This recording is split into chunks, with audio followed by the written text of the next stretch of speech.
Okay, it's close enough to 7 o'clock. I think he's ready. We'll call a meeting to order. We'll rise for an invocation, please.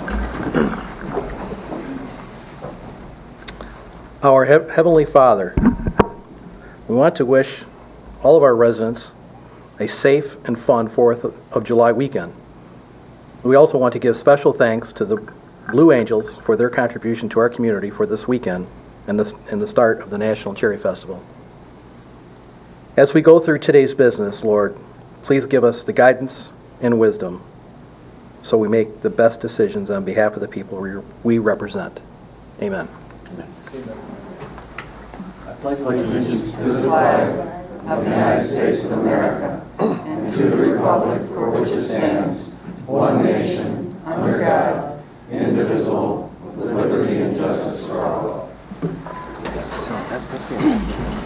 Thank you. Can you call the roll, please? I'm going to send a note. Commissioner Wheelock? Yes, ma'am. Fleece? Present. Max Bauer? Here. Richardson? Here. Stepka? Here. Friend? Here. Inman? Here. Hooper? Here. Thomas? Here. Thank you. Now it's time for the first public comment. Would you read the rules, please? Any person shall be permitted to address a meeting of the Board of Commissioners, which is required to be open to the public under the provision of the Michigan Open Meetings Act as amended. Public comment shall be carried out in accordance with the following board rules and procedures. 1. Any person wishing to address the board shall state his or her name and address. 2. No person shall be allowed to speak more than once on the same matter, excluding time needed to answer commissioners' questions. The chairperson shall control the amount of time each person shall be allowed to speak, which shall not exceed 3 minutes. Chairperson may, at his or her discretion, extend the amount of time any person is allowed to speak. Thank you. Who's first? State your name, please, and your address. Excuse me. My name is Nikki Sabkowski. I live at 18367 Mission Road, Traverse City, but it's actually about 16 miles out on Old Mission Peninsula. I'm the president of the Peninsula Community Library Board. Before I start, I'd like to pass something out to each of you.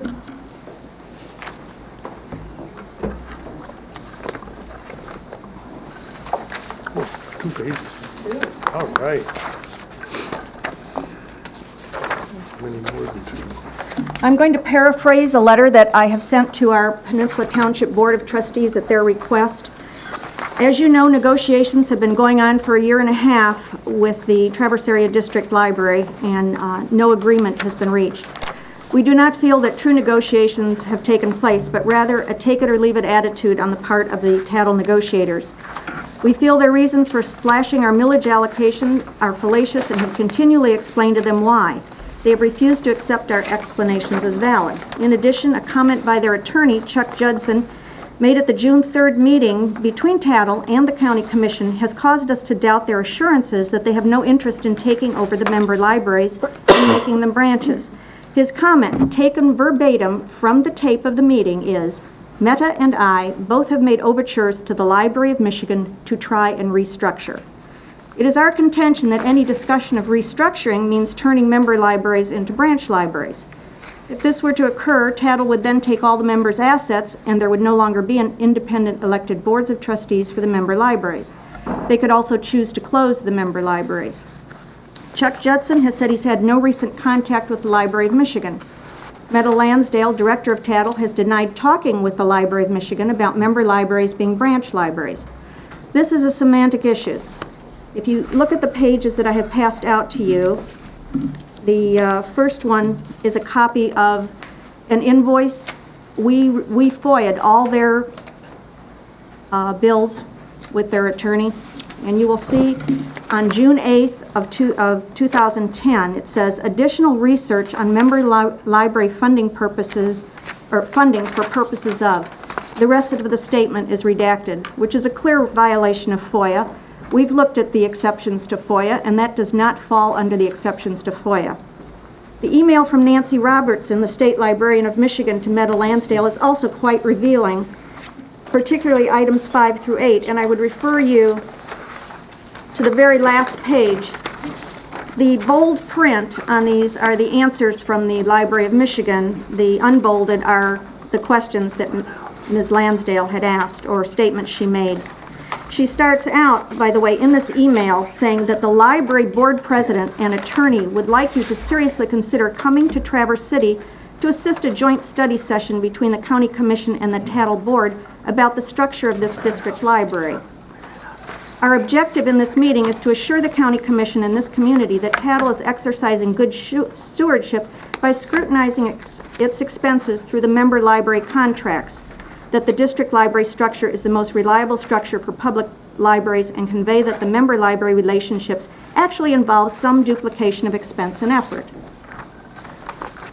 At your leisure, you can, of course, read this entire email, but the most telling one to me is the last one, where she says, "The township libraries may wish to be autonomous, but while they accept, not to mention demand, Tattle support, they cannot be autonomous.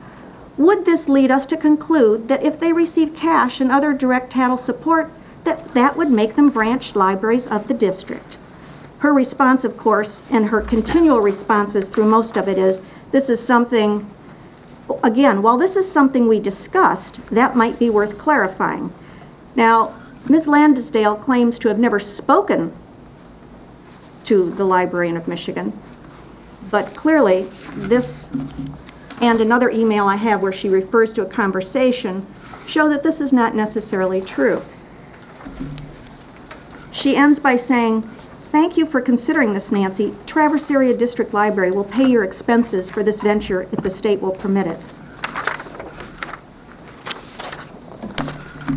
There is going to be a special meeting. The Traverse Area District Library Board does not meet in July. They, however, are holding a special meeting Thursday, June 8th at 5:30. I encourage any and all of you to attend that meeting. Excuse me, you said June 8th, did you? I'm sorry, July 8th. Thank you. I'm talking so fast, I just want to get everything in the 3 minutes you're giving me. Thank you for that correction. Yes, a week from today at 5:30, which is their normal second Thursday of the month. So they've decided to hold a special meeting to discuss the library contracts. Fife Lake has signed their contract and is receiving their money. Interlochen and Peninsula have sent the contracts back with a change in the amount of money, and that's where we are at this point. As I say, we feel some of the board members are totally unaware of what's going on. At their last board meeting, when our library director spoke to them and talked about how she had never been in a situation where there was so little trust between the district library and the members, and then she walked out.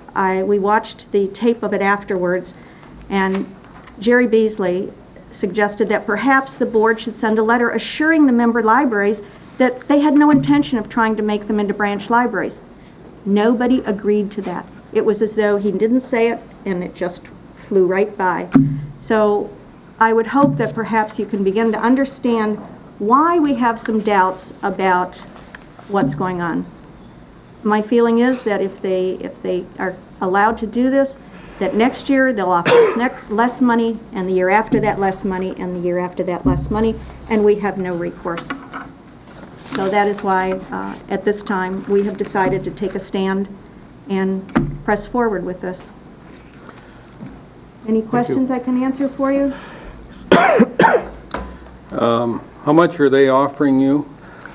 It was interesting. When they held their special meeting to decide, which some of us attended, the initial offer was $150,000, which is far less than what we budget for and what it would be if they gave the 3 mills, which has been the tradition in every contract.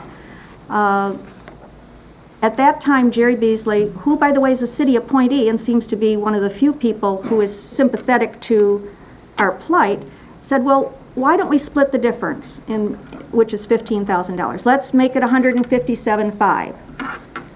The vote was split 3-3 because the 7th member of the board was not there, so of course it didn't pass. They voted at $155,000, and that's what they've offered us.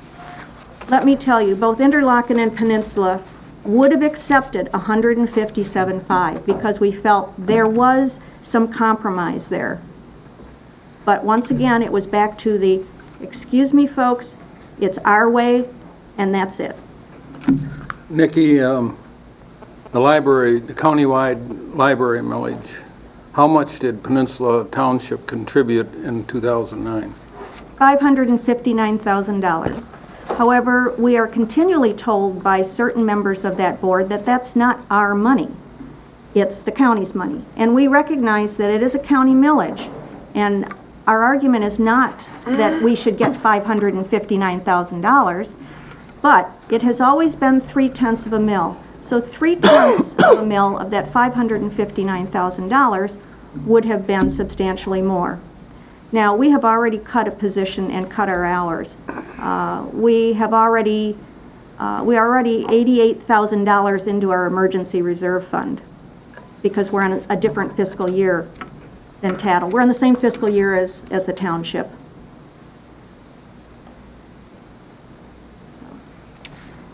Thank you. Thank you for your attention.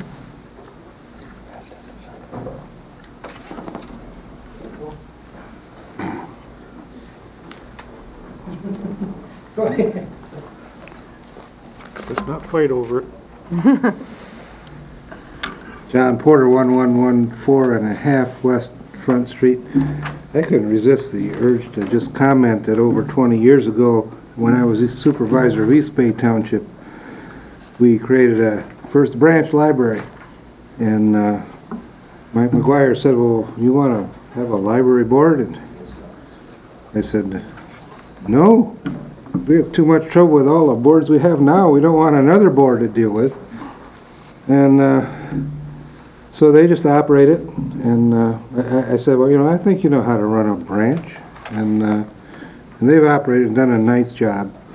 So I hope they work it out.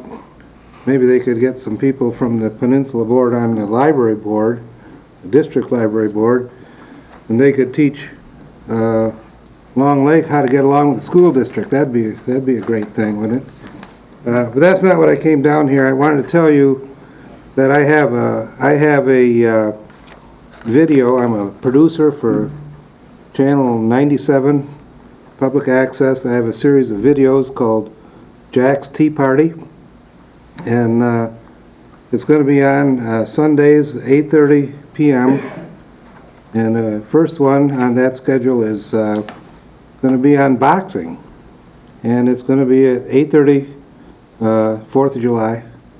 And I'm happy the way it worked out. I interviewed Bill Bustins, who runs the At Risk of Boxing, and there's no real boxing going on the video, but he talks about, among other things, the fight or flight impulse that humans have, and actually all animals have that chemical balances, and the fight chemical and the run chemical, and I think it has some application in politics when you look at the issues that people want to run away from or want to fight about.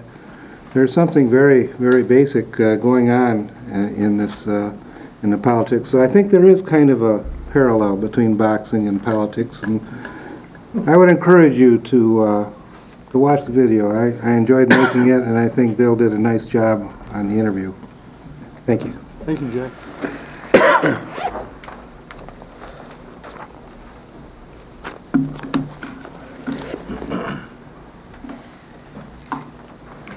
Good evening, ladies and gentlemen. My name is Kathy Stymack, and I'm representing Tradewinds Commerce Park Central. My address is 2650 Maple Hollow, Traverse City, Michigan. We are the property owner of 160 Hughes Drive, and that's also in Traverse City. With me is Mr. Bob Tremp. And I'm addressing Section L, Issue 1 on the agenda.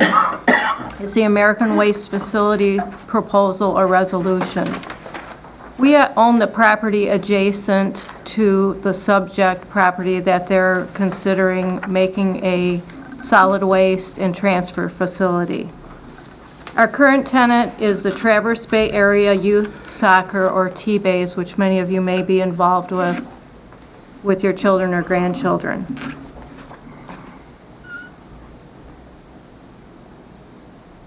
This facility is a park-like facility, and it is used by children, and this has been overlooked by everyone in this whole procedure.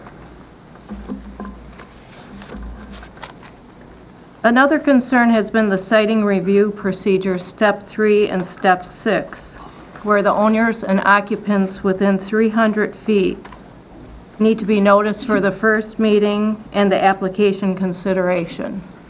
I have letters here from us and from the occupants, T-Bays, that we have not been noticed for any of the meetings. We have not given our input, and again, the children and the location where they are right next to this proposed facility are right next door.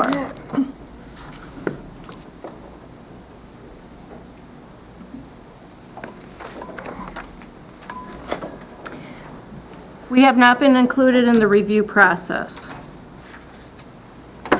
And just two days ago, we attended the BPW meeting and have noticed how quickly this proposal has advanced with little input. There are also other concerns. One of them is the application process concern. It appears that the applicant is different than who is going to own the property. The property will be deeded back to the county. I think the taxpayers are unaware of this issue and the consequences and the possibilities of any type of pollution liability, property liability, and the loss of the tax base. Another concern is that there are 3 questionable areas in the criteria, the siting criteria, that are still questions in my mind. One of them is a half-mile from schools. There's also the half-mile from recreational facilities, and there's a minimum setback from wetlands. In summary, I think we need a breather. We have not had time for input, and we need this time, and this will go a long way to understand the situation. I respectfully submit at this time that the project not be approved. Thank you. Good evening. As Mrs. Steinbeck indicated, my name is Bob Trump. I'm here also on their behalf and my own behalf as a resident and taxpayer of Grand Traverse County. Since the statement has been made, and I accept it, that there has not been input from the persons, parties who, under the provisions that they're proceeding on, notice hadn't been given, so they haven't had an opportunity to be part of the process. I understand that stage 7 has been completed. It's now going to stage 8, which I believe involves the state of Michigan through the DEQ. So it is at or near completion. So I'm going to make a suggestion and a request to the board.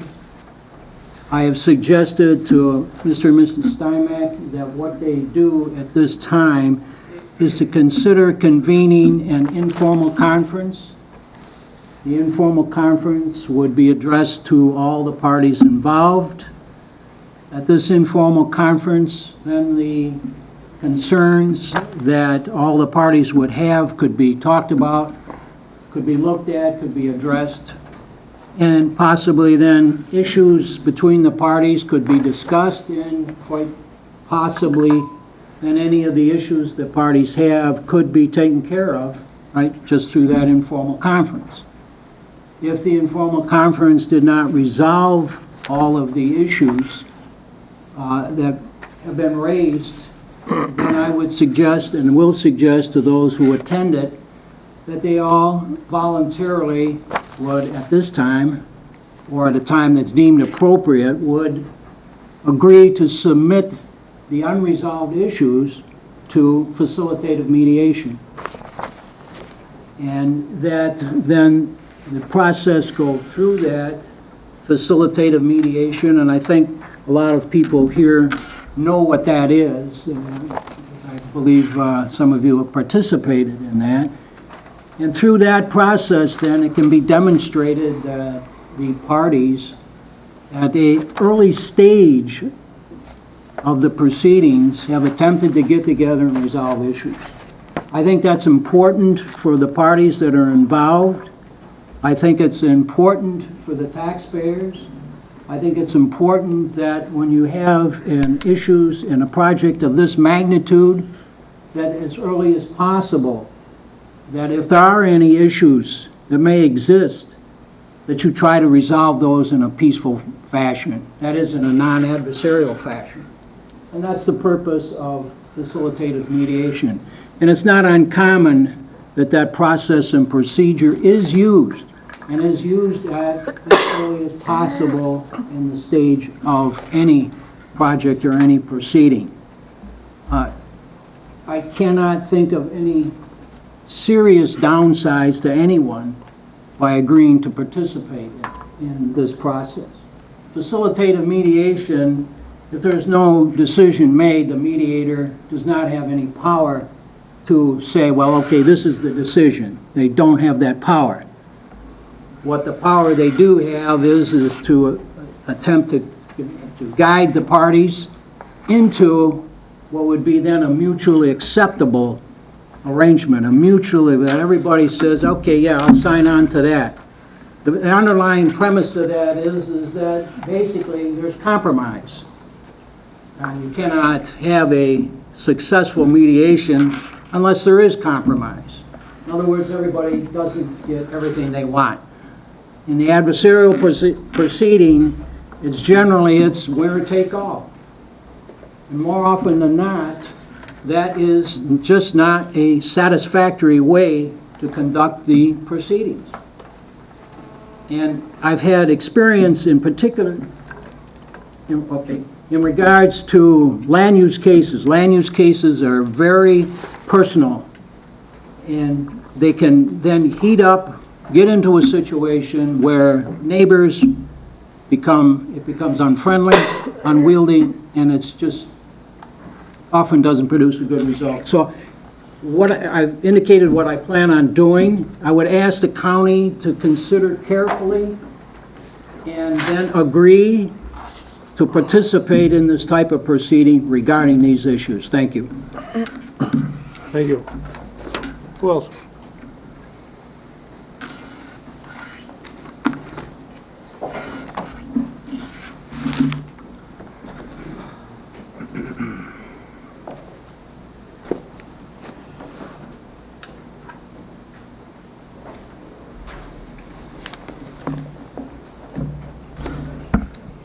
My name is Norbert Tetlis. I live at 4565 Buckhorn Drive, Traverse City, Michigan. I'm a concerned citizen, taxpayer, and I'm here to speak tonight about something you don't expect me to speak about. It's not the dams. There is something, and I don't know, as a non-politician, I don't know exactly how to correct this, but it seems to me the county government, the way it's constructed, has two representatives from the city that sit on the county board, and they come in and they have equal measure to the townships. They have twice as much measure as the townships. There's two votes that come out of the city. Now, I don't know how that's determined, and maybe it's justified, maybe it's not, but it seems to me in the interest of fair play, if city residents can come out of the city to the county and vote on county issues, that the county should be able to go into the city and vote on city issues. That would be reciprocity. We as county residents cannot vote on city issues. We can't vote on biomass. We can't vote on septic. We can't vote on anything that the city has within their little environment. I'm not sure that in the interest of fair play, that it really creates a balanced county commission. The same weight is not given to townships. I believe Garfield Township is a larger township than the city is, a city. And yet we have one vote in Garfield Township. The city controls their assets. Garfield Township cannot control their assets. The county controls their assets, the resources that are located within the township.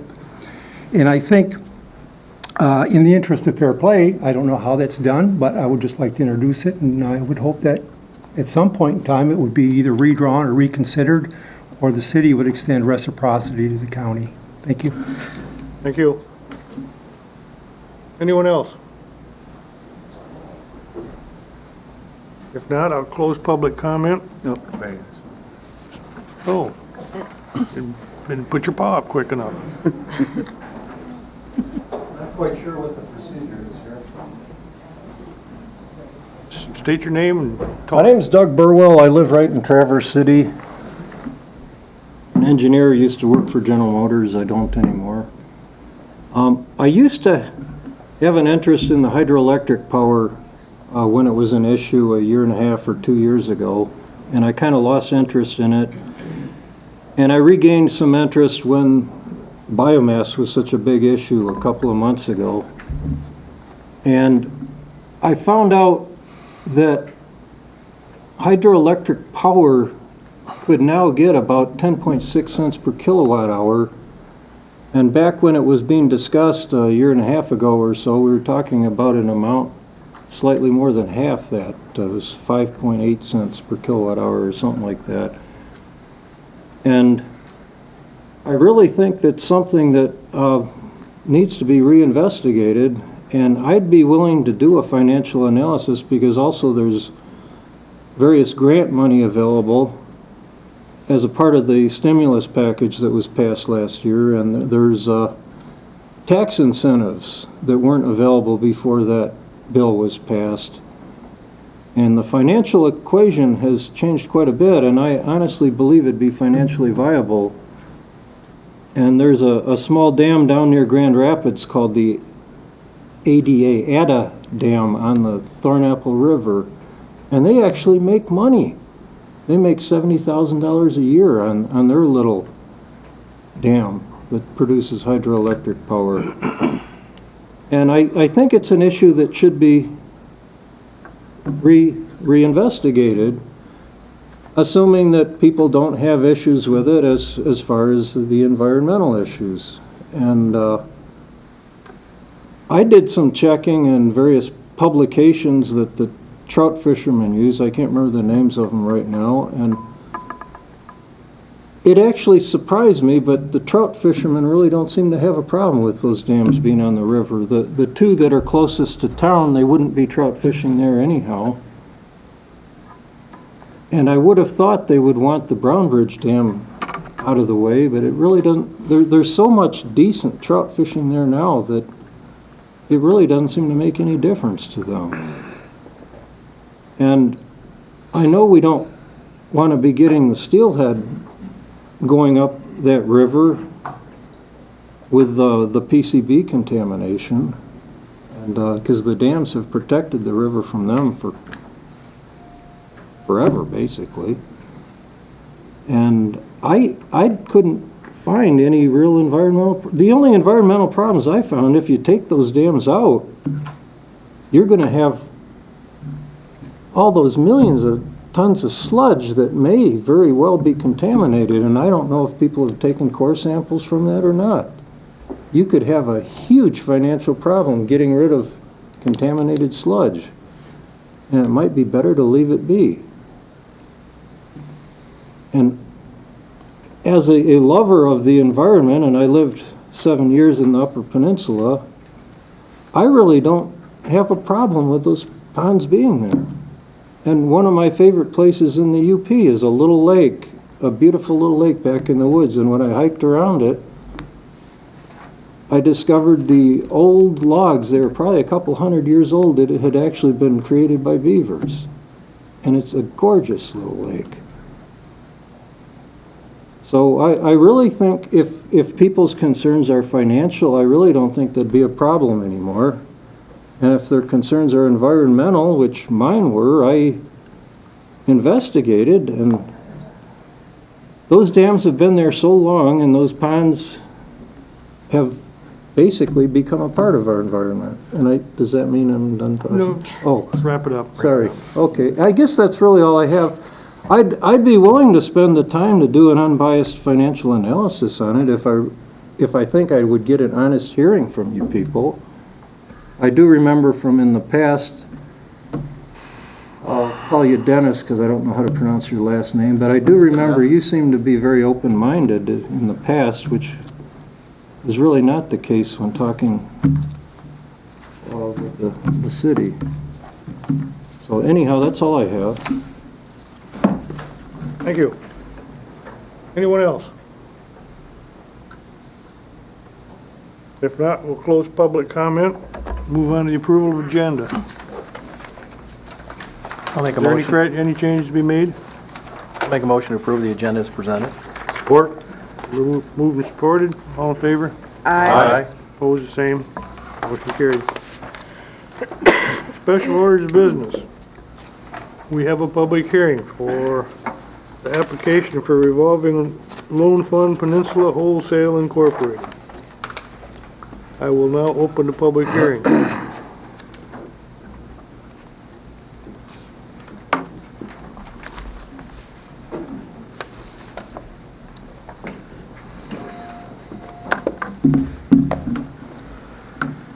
My name is Jean Dorenzi with the Grand Traverse County Planning and Development Department. And I'm Tino Breithaupt with the Traverse City Area Chamber of Commerce and head of the Traverse Bay Economic Development Corporation Division at the Chamber. There's also 3 members of the company for Peninsula Wholesale that are present as well, and the bank representative for the participatory bank that's part of the EDC application as well. The application is for an economic development loan, working capital for $250,000 for Peninsula Wholesale. Peninsula Wholesale is a startup company that was originally started in January of this year, 2010. They manufacture interior and exterior pre-hung doors for wholesale distribution. The working capital loan would support inventory and receivables for the company. The primary change for this loan itself is how we are handling the working capital. We are not loaning it directly to the company. We are having Traverse City State Bank be the administrator of the loan, and based on a formula that the bank would loan those funds to the company. And that's based on 75% of accounts receivable, less than 90 days, 50% of finished inventory, and 30% of inventory and work in progress. The collateral is second position on all business assets and first position on receivables and inventory, and personal guarantees from the 4 owners of the company itself. The term of the loan is 3 years, and retaining 5 employees and adding 2 employees throughout the term of the loan. The company representatives, again, are here. Tino and I are available for questions that you may have as well. Is there anybody from the public want to comment on the proposition? Okay, board. Got to open up the public hearing. I just got one question. What does, I mean? No, I'm sorry, there was a question of whether the public hearing was opened. It was open, so. It was open. We're in the middle of it now. Yes. What exactly is Peninsula Wholesale make? They have interior and exterior doors, pre-hung doors. That's a question that I would be better answered by the company representatives themselves, and I'll have. I think that should be clarified.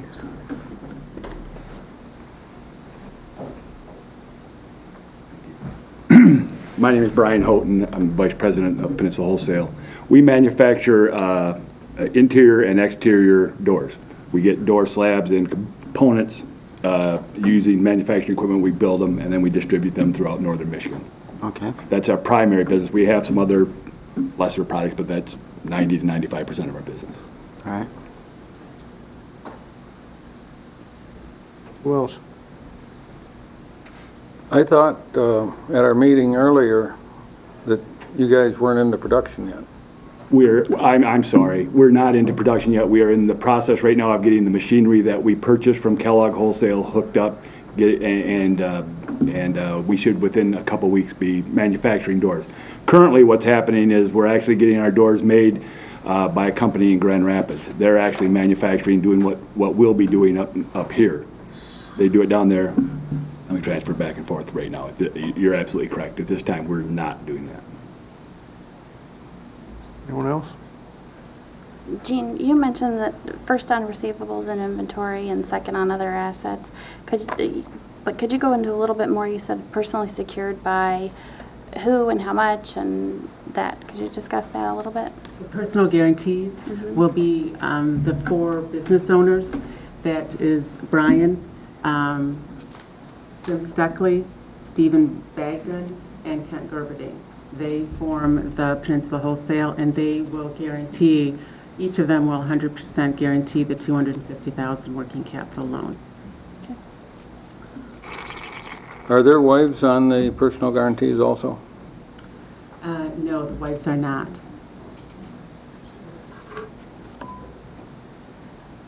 Anybody else? Anybody come up with any questions out in the public? Just a quick question. What do you see as the demand in our area? I know that, we all know that the building industry in this area is very low, but with the closing of, 2 major suppliers recently, Schneider Steel and Kellogg's, how do you see the demand in our area to continue to provide these products? The demand is definitely there. We see it on an ongoing basis. Whereas it's true, those companies were also trying to chase the business down. They were used to conducting business and had overhead to do business at a very high level, and they chased the business down as we saw the downturn. As it is today, the business is starting to perk up a little bit. By no means is it fantastic, but it is starting to perk up a little bit, and we're starting with a kind of a grassroots, a lot of experience, a lot of old Kellogg people that are starting out with a much smaller overhead, and we're able to deal with it there. Much of the competition that Kellogg's had in that business also has went away. Basically, there's 3 door suppliers. There's 2 major door suppliers for northern Michigan, and 1 minor one, and in a time there used to be 6 or 7 of them. So, granted, the pieces of the pie that we're getting may not be as big, or the pie is certainly not as big, but the piece of the pie we're getting certainly is bigger. I want to point out too, I don't know if Gene mentioned it, there is a bank representative here, if there are any questions from the bank representative. Yes, sir. Call for questions. Norbert Tutlis. If we exclude the spouses, then we're excluding real estate as far as being able to pledge their real estate. If the spouses are excluded from the personal guarantees, and there's no secured real estate that would back up the loan. It would seem if the intention is to pay back the loan, then if the spouses are on board, they would be willing to also guarantee. This is incorporated.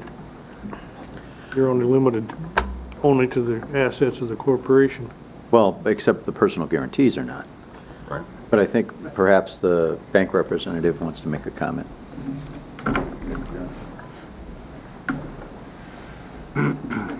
Mitchell Blue from Traverse City State Bank. In terms of personal guarantees, obviously the applicant in this loan situation is Peninsula Wholesale, and then when you ask for personal guarantees, there is a regulation, Reg B, that restricts you from specifically asking for a spouse to guarantee, especially if they're not an owner in the company, which in this instance, they're not owners, the spouses. So in terms of your question for real estate, yeah, we are not, further securing a guarantee by real estate. It is an unsecured personal guarantee. So there is a difference. I have a question for either, I don't know if it was for you, Mitchell, or maybe it's for Gene or Tino, but is it reasonable to assume that there are enough assets among the 4 owners to cover the personal guarantee should, the worst happen and the company founder?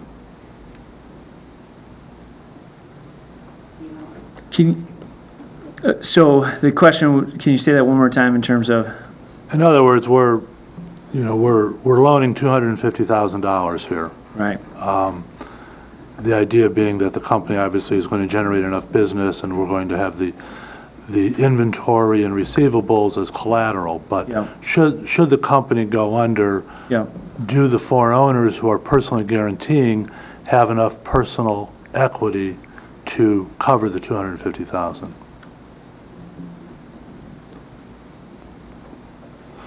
I don't mean in the company, I mean in general. I would say according to their net worth statements, yes, they would have sufficient cumulative net worth to cover the 250. Right. It's a situation of, Obviously, you would be it's a talking situation of- liquidation and so forth. yeah, potentially, But the point is, there is enough net worth there. absolutely, yeah. Okay, thank you. How come Traverse City State Bank or some other bank isn't loaning them the $250,000?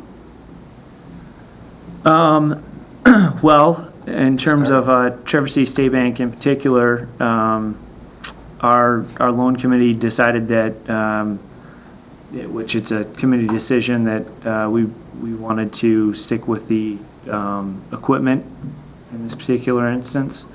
That had to do with what we perceived as the risk of receivables from lumber companies and exposure in the construction industry.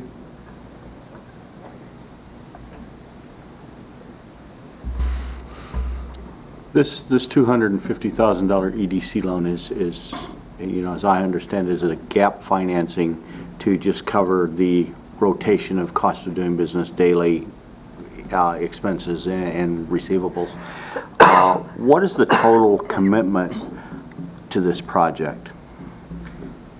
I don't have the exact number right in front of me, but they had, the group had initially had 80,000 kicked in when they first got going. There's going to be total equipment purchases once everything's all said and done to the tune of around roughly 105,000. 83,500 of that would be Traverse City State Bank equipment loan. They have brought in an additional, since the initial part, they've brought in an additional 65,000 at this point in time, and they plan on bringing in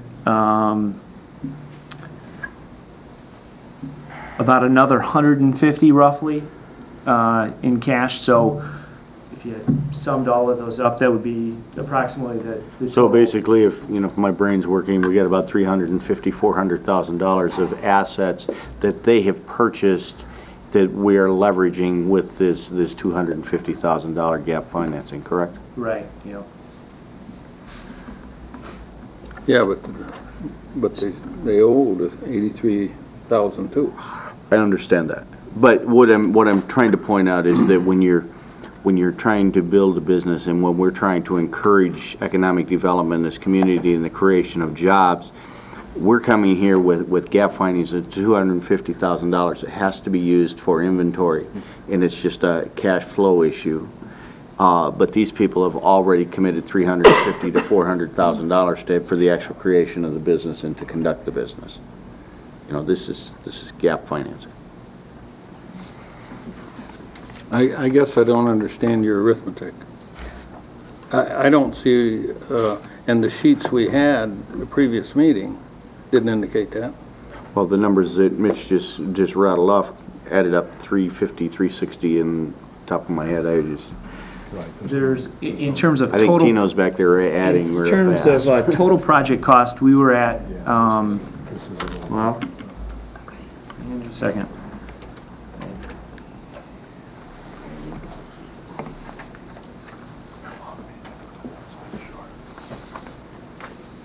It was $500,000 total project. So of that, the 250, which would be on a revolving basis, the EDC has about half of the total money into the deal. The bank would have the 83,500, and then they have the rest in the company. But that would not include the additional 150,000 that they're planning on putting in. Yeah, that's correct. That wouldn't include that. So that would bring it up to 650. But based on our initial numbers that I think you guys were looking at, that was based on 500,000.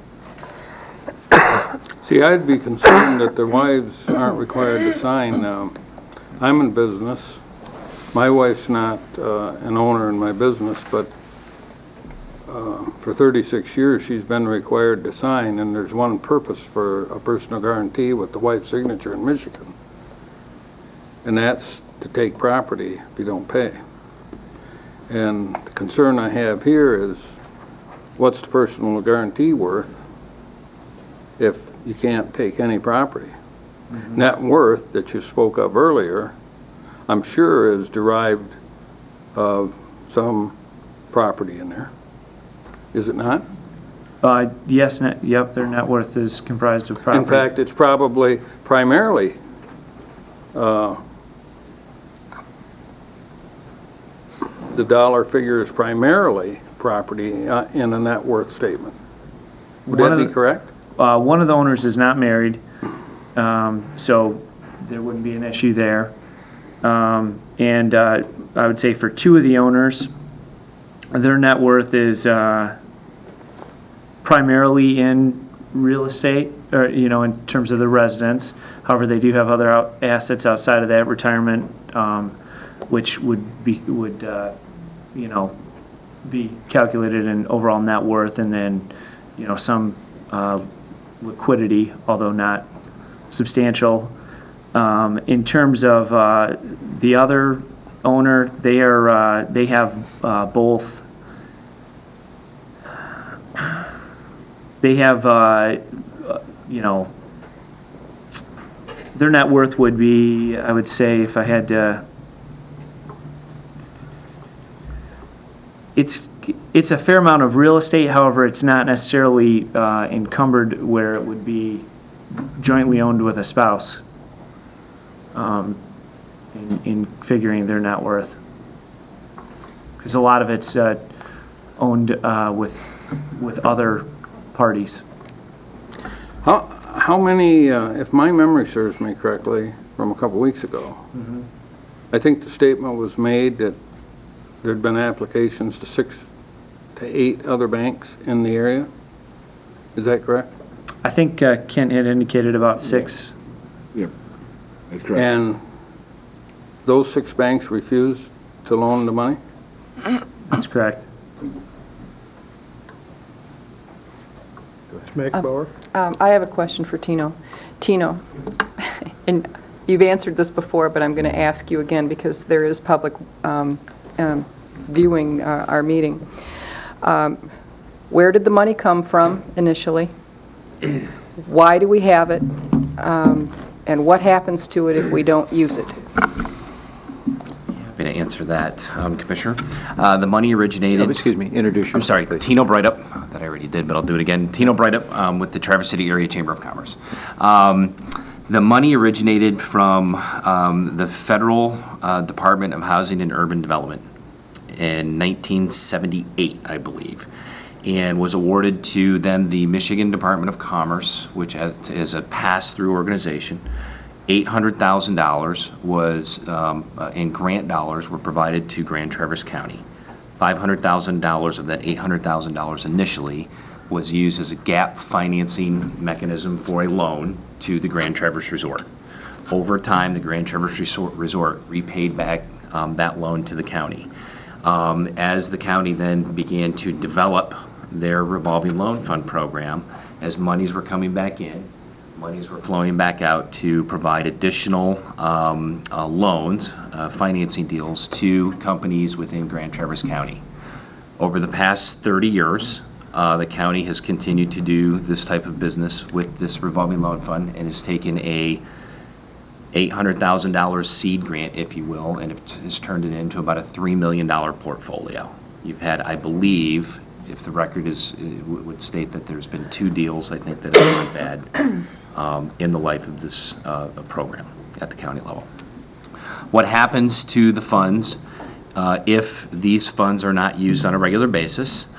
This continues to be HUD monies, HUD oversight, and MEDC oversight at the state level.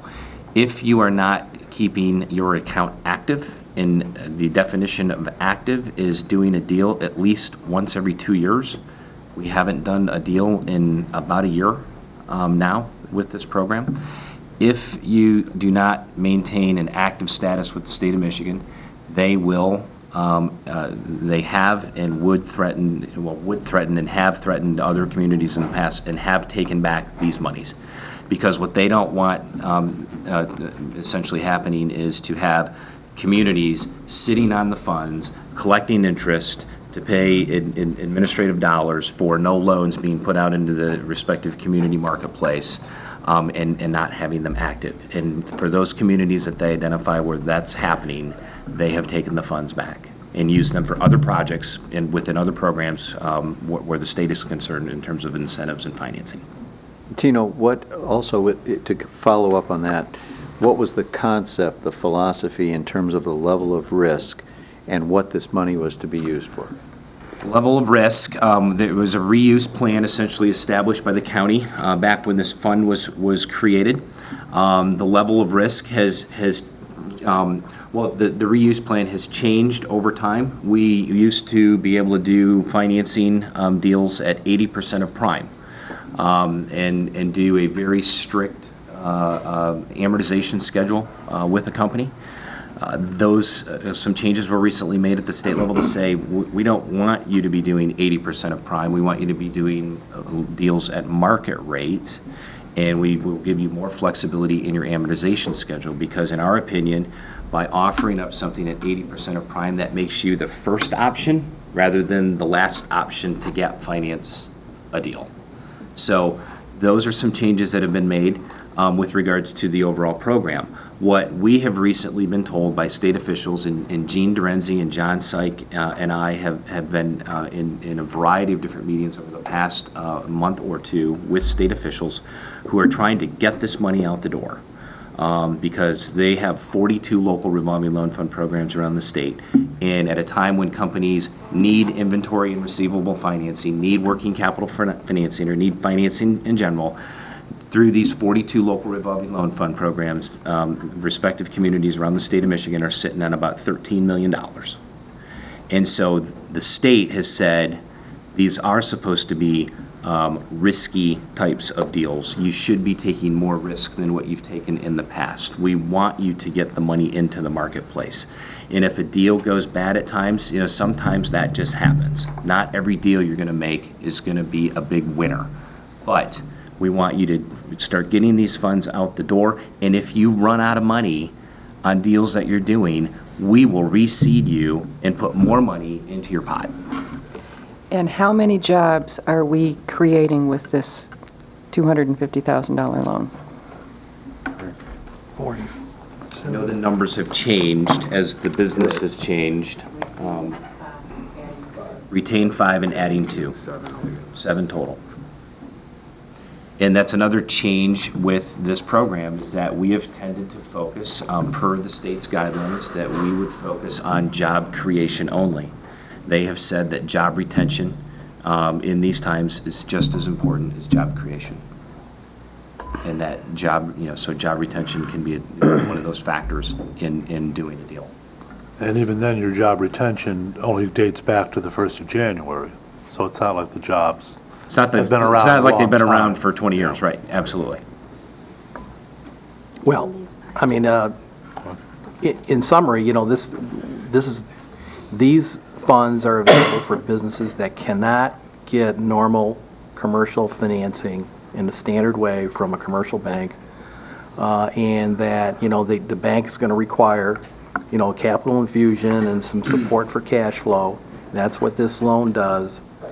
The control factors on this particular credit is going to be managed by the bank that's going to monitor the receivables, and they've got a loan formula that is monitored on a daily and monthly basis by the bank in order to achieve the draws. It's just not like handing them the full amount and we'll just see you next year and hopefully everything goes well. So the control factor for the EDC and for the whole structure is the control process is the monitoring of the financial statements and how well the business turns their inventory and gets their supply of inventory. So to me, I have a comfort level in that there's going to be a control factor between purchasing and selling and the whole revolving process of how you handle inventory and how you draw on your amount to need to purchase inventory after you sell it. So To me, if you got inventory in hand after you draw it, that's your collateral, all right? So, we got to understand that, we've got a monitoring system in place to offset and mitigate what you might perceive as normal risk. The other part is that the personal guarantees are not only there for a last situation that could occur in terms of the failure of the business, but it's there primarily for the commitment of the company, the commitment of the owners to make the company successful. And it's there to make sure that they're cooperative with the bank and the lending institution and the EDC. It's there because the guarantors have supplemental cash, supplemental assets that they can put into the business if necessary. And it's to guide the whole process in terms of their commitment and their cooperation through the process. For the end last result, yeah, sure, it can be placed and on other assets that aren't real estate related, but the primary purpose behind the guarantee is the personal support, personal commitment of the guarantors to put cash and to manage the business accordingly. Anybody else? Just real quick, was there a reason the wives were not asked to sign as personal guarantors? Was that stated? I think the banker said they could not. They could not, okay. Yeah. Could not be included if they weren't owners. Go ahead. Yeah. As part of the original application, Mike, they didn't apply. So that's part of the reason. So are you familiar with Reg B? No. That would cover that? That would be, that's a very sticky wicket, for lack of a better term. And in terms of, they're not owners in the company either, so that's why they haven't been. Okay. Just real quick, so Tino, by nature of the funds and the loan, it wouldn't be unusual that this might be the fifth bank that they had contacted five other banks regarding the loan. I mean, this would be the appropriate place given that situation and scenario, right? That would be correct. Okay, and then combining Ross's question to the representative from Traverse City State Bank and Larry's, he asked if it was sufficient secured through the personal guarantees, and Larry mentioned, the division of property with the wives, and that's not forgetting what might be in their net worth with their spouses. Individually, do they have enough assets to cover? Do you see what I'm saying? Yeah, so if you exclude the real estate? Yeah, or any other assets. Or I don't any know what other else. jointly held asset? I don't know what else you're considering in their net Well- worth, so I'm saying that they individually have. That you would be, anything you would be able to access. I'd have to review the personal financial statements again. We do ask that they identify how assets are held, so, we could provide a follow-up to that. Okay, and then also, this was recommended by the EDC? I know. I think it was, and I think it's in your resolution. What was the vote, Gene? No. Okay. My name is Jim. Please, sir, come up to the microphone. That has changed, Larry or Commissioner, I live here in town. Since our last meeting, our primary door supplier is Masonite, and they've extended us 60 days terms. So our need for this money becomes less and less. We think we're going to be turning their inventory that they're providing us. When do we have our meeting with Ford? Tomorrow, to get the exact terms of their extension of credit, but they're going to be sending us inventory that we would normally have tapped this loan for, but it will not be necessary at this point in time. So I want to clarify this. What you're not saying there's less of a need for this loan, but you would expect that you might have to utilize less of the money as quickly. Well, I think it's an important distinction, because what I heard you say is... Rephrase that again, Dennis. Yeah. In other words, what I heard you say was, because you're getting this 60-day commitment from Masonite, that there's less of a need for this loan. And I want to make sure that that's what you meant. Or did you mean that you need the loan, but you'll use less of it than what you Well, anticipated if I were using? on your side, I would like to think that you would want us to take all the loan because our business would have really prospered based on the formula. But I don't think we're going to ever come anywhere close to the $250,000 based on this 60-day extension of inventory. See, I think that's the important point. What you're Right. saying is that because we're going to have the bank monitor this and only let the inventory, the money out for inventory as needed, because you have this 60-day window, you're going to need less. How we're than you might handling have. this today, we get a purchase order from Brown Lumber as an example. We turn that into Grand Rapids. We have to pay cash for that today. They take about 1 to 3 weeks to generate our product. We go down and pick it up, we ship it to Brown Lumber, they take 30 days to pay us. Well, right now, since the 15th of February, we've done about $330,000 of business. We've got presently about the 65 or 85,000 in receivables right now? $80,000 in receivables. So that, the capital has been a restraint on this. So with Masonite's extension of their inventory credit for 60 days, and our manufacturing in-house, and we're going to consolidate that roughly 3 weeks to maybe 3 to 4 days. So we'll be able to create or satisfy the Brown Lumber purchase order and turn it around. If we get it on Monday, they'll have it on Friday, as opposed to the way it's going now. And we won't have any money out on that during this period of time. So when we get paid from them, we pay Masonite back. So as I look at this at any given time, I don't see a great, I don't want to get hung up on the $250,000. Very frankly, I'd love to have $250,000 out because that means I've got about $1 million in inventory and receivables, and we're really prospering. But I'm not so sure the marketplace is there to do that much. It was simply, the 250 was kind of a number that was thrown out there, not a number that we would ever tap and take at any one time, because this formula is a percentage of receivables under 90 days, a percentage of receivables, inventory that isn't already encumbered, which Masonite will have it encumbered. It's just not going to work that way in actuality. Anything else? Mr. Tutlis? Yes, Norbert Thomas, I have two questions. One is for the finance director. Is the rate proportionate to the risk? We've heard about the risk. Is the rate proportionate in your opinion? And the second would be who's collecting fees and how much? What kind of fees are being earned, either by the bank or Chamber of Commerce or the county?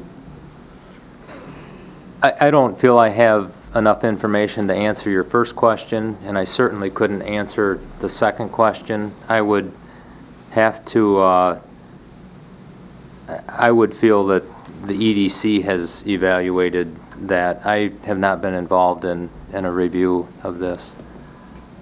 Actually, the first part was for you, the second was more.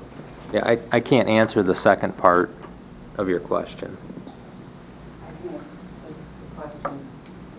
It's, we are charging 6% interest. We use the county Gene. as part of the loan.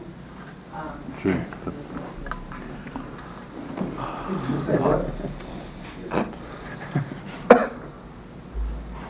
The loan terms will be 3 years, and the interest is 6%, with 3% going to Grand Traverse County Revolving Loan Fund and 3% going to the bank to administer the loan. Which includes evaluating when the money needs to be released as the inventory is used, making sure that the inventory is there to cover the expenditure. The administration piece is a very important piece. On a monthly basis. Correct. The other thing I think it's important to point out is that's quite different than what you usually see here, is those loans, sometimes our loans are 10 years, when they're not working capital loans. We're used to long-term loans where they pay over a series of years. This is a relatively short-term 3-year loan, correct? That's It's a correct. 3-year term. We've typically done 7 years on machinery and equipment. 7. And I think 15 or 20 on real estate or real Right. property. Yeah. I can take a shot at maybe answering the second question in terms of fees. Speaking on behalf of the chamber, no fees charged as a result of our activity and efforts in helping this company grow their business in our community. We would just simply make sure that they continue to remain a Chamber of Commerce member. Okay, anybody else? That bill every April. You gonna close the public hearing? Huh? I was just gonna do that. I'll now close the public hearing. You have a resolution on page 2. I'd like to make the motion that the Board of Commissioners approve the working capital loan of amount of $250,000 to Peninsula Wholesale as detailed by the resolution. Support. Support. By Wheelock. Further discussion? Hope not. A roll call vote. Commissioner Fleece? No. Max Bauer? Yes. Richardson? Yes. Stepka? Yes. Friend? Yes. Inman? Yes. Hooper? Yes. Wheelock? Yes, ma'am. Thomas? Yes. Thank you. Thank you, folks. Thank you. Now, next item is special business, is a certificate of appreciation for Mr. Leo Hughes, who is not here tonight. And I will briefly say that it's for all his years since 1987 is serving with the Department of Human Services. And he is a representative for Grand Traverse County as well as the state of Michigan. And we appreciate very much his service.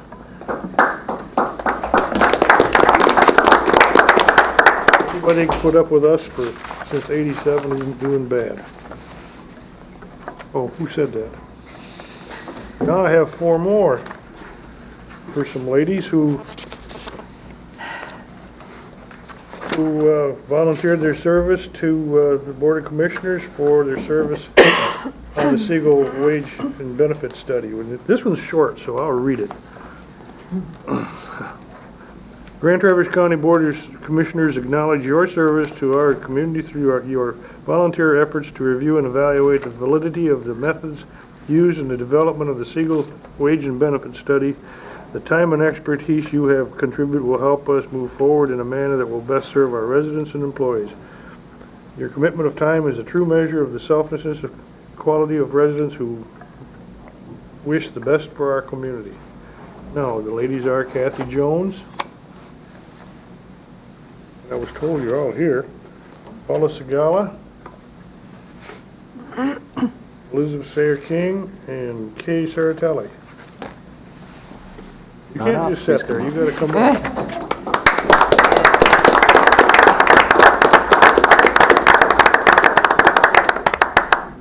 Pick it by your name.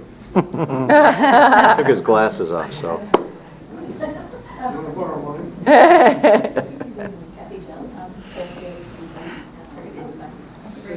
Thank you again. Thank you Thank you all very much. very Thank you, much. ladies. Thanks for coming in.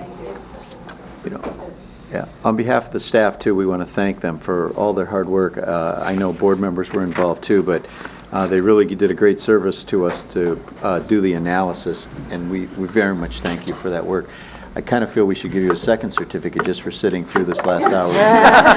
We won't ask you to come back to pick that one up. So really, thank you so much for your help. Thank you. Thank you very much.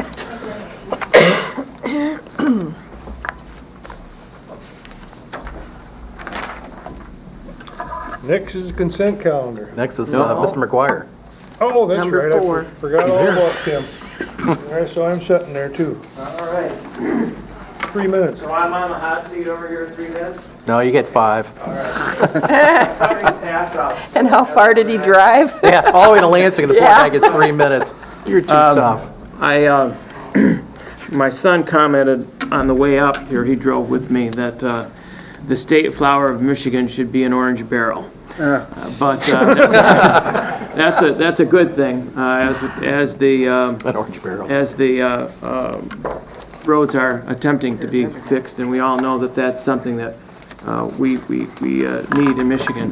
Well, it's been an interesting couple of months in Lansing, but first of all, I'd like to thank you for providing me an opportunity to come and meet with you today. It's very important that I have the opportunity to have the ability to exchange with county commissioners from throughout the state of Michigan. Last week, we were in Gratiot County and Clare County and Montcalm County, so we make our way around to try and get as much feedback as we can from commissioners and how important that is, which really reflects upon the makeup of the organization. You know, we have 699 county commissioners throughout the state of Michigan, all the way from Ironwood, Michigan, down to Monroe and parts in between. We are gearing up, obviously. I see a lot of the signs up there for the primary and for the general election. As a matter of fact, I left Lansing and hopped in the car, and the last person I talked to on the walkway at the Capitol was Wayne Schmidt. So I want to let you know that both Wayne and Senator Allen are very, very receptive when we come in, and I thank you for your comments and contacting them, because we're only as good in transmitting the message as you allow us to be.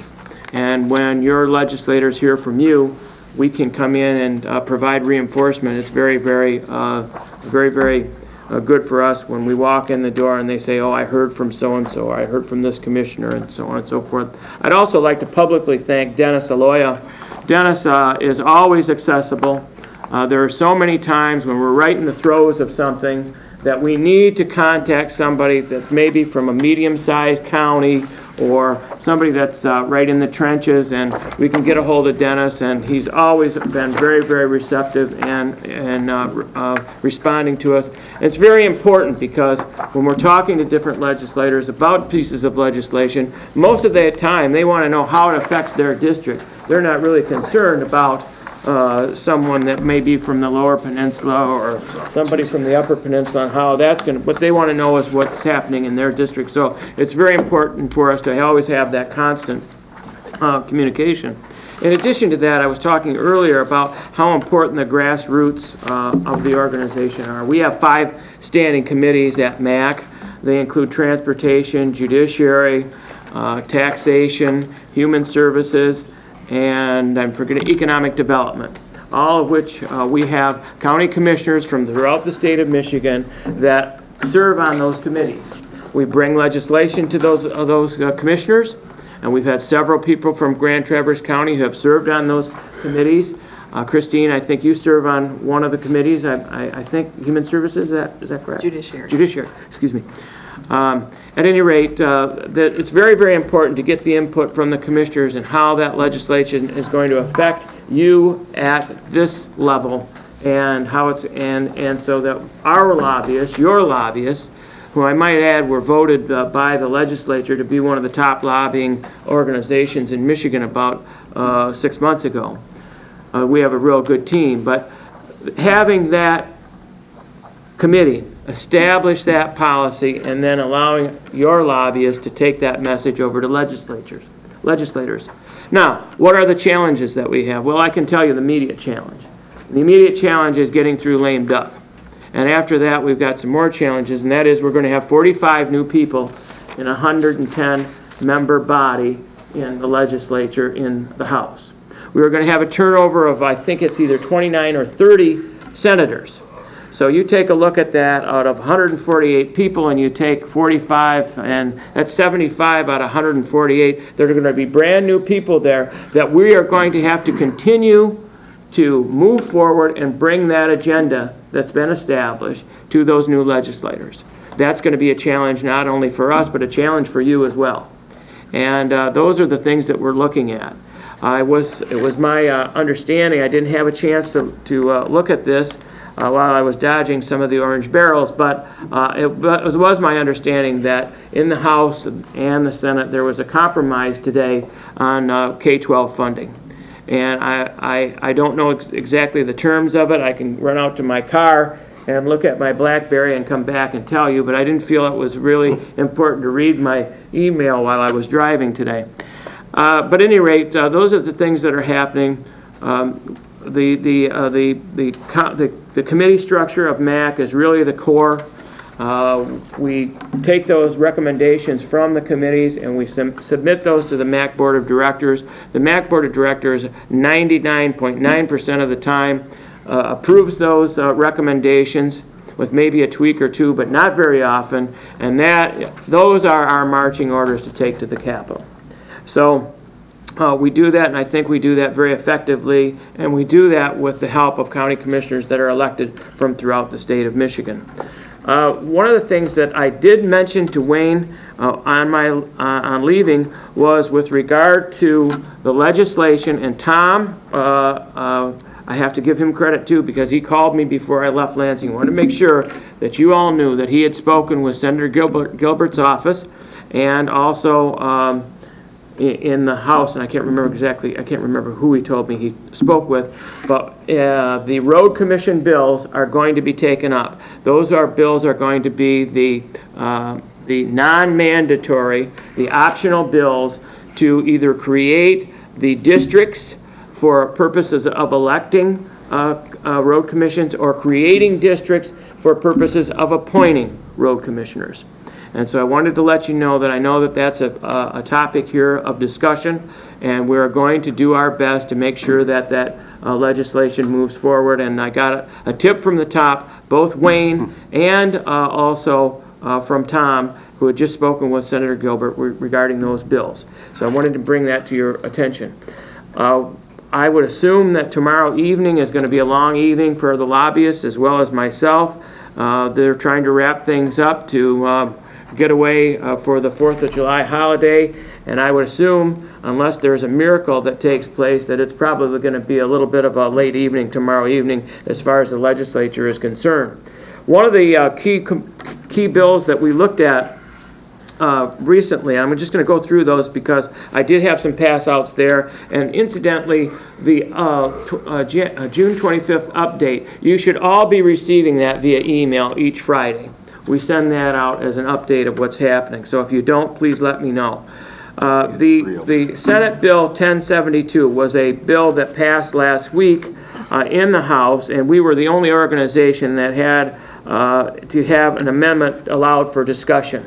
There are many groups out there that wanted to discuss that. We got beat down on that bill, and it says what the score was on that legislative update. But we also have a guarantee in the Senate that in order to get that legislation, that we are going to have clarifying language that we are going to get passed that's going to clarify that the 911 airport authorities and parks and recs will not, the 312 legislation will not apply to them. So we got that today. Oh, thank you. Thank you. And that was a 45 to 59, 59 to 45 vote. But we felt almost like a victory in the fact that we were the only group that had an amendment that was discussed. The most costly piece of legislation is probably going to come up tomorrow. We don't know. We don't have a crystal ball. That's one of the things that happens. It just depends on which way the wind's blowing of what's going to come up on the agenda and what's not. And that's the piece of legislation that will guarantee county corrections officers binding arbitration. And what's ironic about that is here the legislature is going to be voting on 312 legislation that would guarantee corrections officers 312 binding arbitration. However, they're not willing to do that with their own state corrections officers. So it really just doesn't make any sense. It's craziness, and we try and point that out that if it's so good for counties to provide this, why don't you do it for your own state corrections officers? And so far we've been, it's fallen on deaf ears. Tim, we really appreciate you being there to address that issue. I mean, the cost of that here and across the state for counties would just be enormous. Right. And, I mean, so we appreciate the fact that you're down there hammering them on this constantly because, I know that there's the discussion also about dispatch workers and, it's a very costly, expensive proposition, 312. Not only going to 312, but the results of 312. So thank you for doing that. Well, it's been something that we've really... Just make sure you win. Yeah, I hope so. I really do. You hate to say anything and make some guarantees, but we're really working both sides of both chambers on this one, and hopefully we'll be successful. We're also looking at the statutory mandate legislation. Very, very important to the local units of government because of the fact that, many, many years ago, the Headley Amendment, and we don't have enough time to go through the historical perspective of that, but basically it said you can't pass legislation without providing the money for that. This legislation was a bipartisan support from both Senator Bishop's office and Speaker Dillon's office that will pass this legislation that will mandate that if there is going to be any legislation passed by the legislature, there has to be the guarantee that either the money is going to go with it or that the legislature is made fully aware that that is going to be an unfunded mandate that's going to be handed down to the local units of government. The Headley Amendment was passed some 30-some years ago. It was just taken very, very lightly. And it's cost counties and cities and townships millions and zillions of dollars. And finally, we have this group that got together and said, we're going to do something about it. So those are very important. Our top priorities, obviously, are revenue sharing, the unfunded mandates, and now, today, the 312 binding arbitration for corrections officers. Those are the things that we're working on. Appreciate the opportunity to be here. I thank you for all of your input with your legislators, and when you're speaking with people at having coffee or at a dinner or whatever, it's very, very important to know that you are behind us and that when we walk into a legislator's office that we have the backing of not only Grand Traverse County, but hopefully all 83 counties in Michigan. It just makes one voice much clearer, and it just helps us tremendously.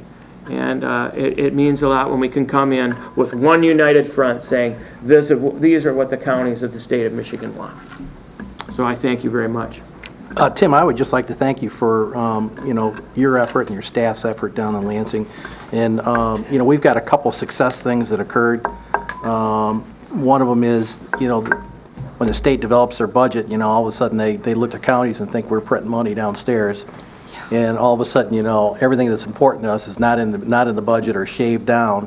And Tim and his staff go out and battle it between the House and the Senate. And for example, on jail reimbursement, they had totally taken that out of the budget.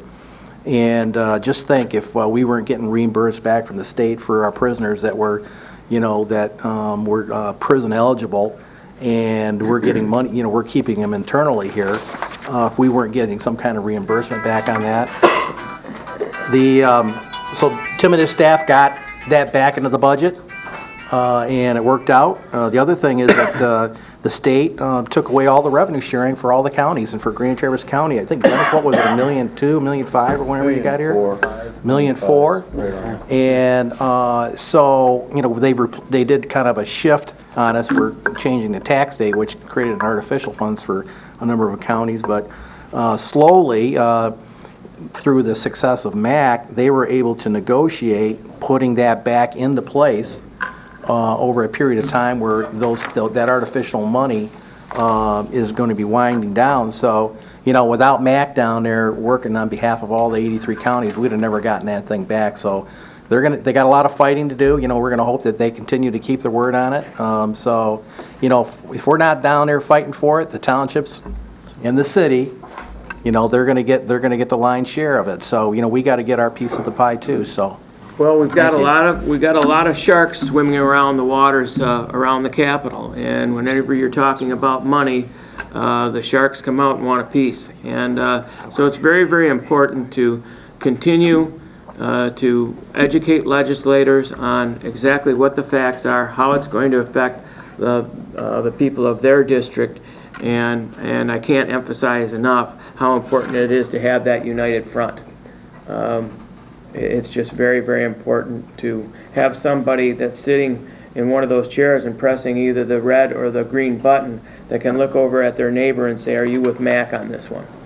It's very important. So I appreciate your time, and I wish you the best with the tourist season coming up, or starting what they call the kickoff this next weekend, and hopefully those pure Michigan dollars are going to be working, and we're going to get a lot of tourists in this summer. So thank you very much. Thank you, Tim. Thank you, Tim. Okay. It's always good to hear from you. All right, thank you. Great to be here. Now, we'll go to the consent calendar. Woo-hoo. The purpose of the consent calendar is to expedite business by grouping non-controversial items together to be dealt with by one commission motion without discussion. Any member of the commission, staff, or the public may ask that any item on the consent calendar be removed therefrom and placed elsewhere on the agenda for full discussion. Such requests will be automatically respected. If any item is not removed from the consent calendar, the action noted, receive and file or approval, is approved by a single commission action adopting the consent calendar. Receive and file. Number 1, resolution opposing proposal to move $2.6 million from Sheriff Secondary Road Patrol to MSP budget, Lenawee County. Number 2, resolution urging opposition of House Bill 6154, binding arbitration, Van Buren County.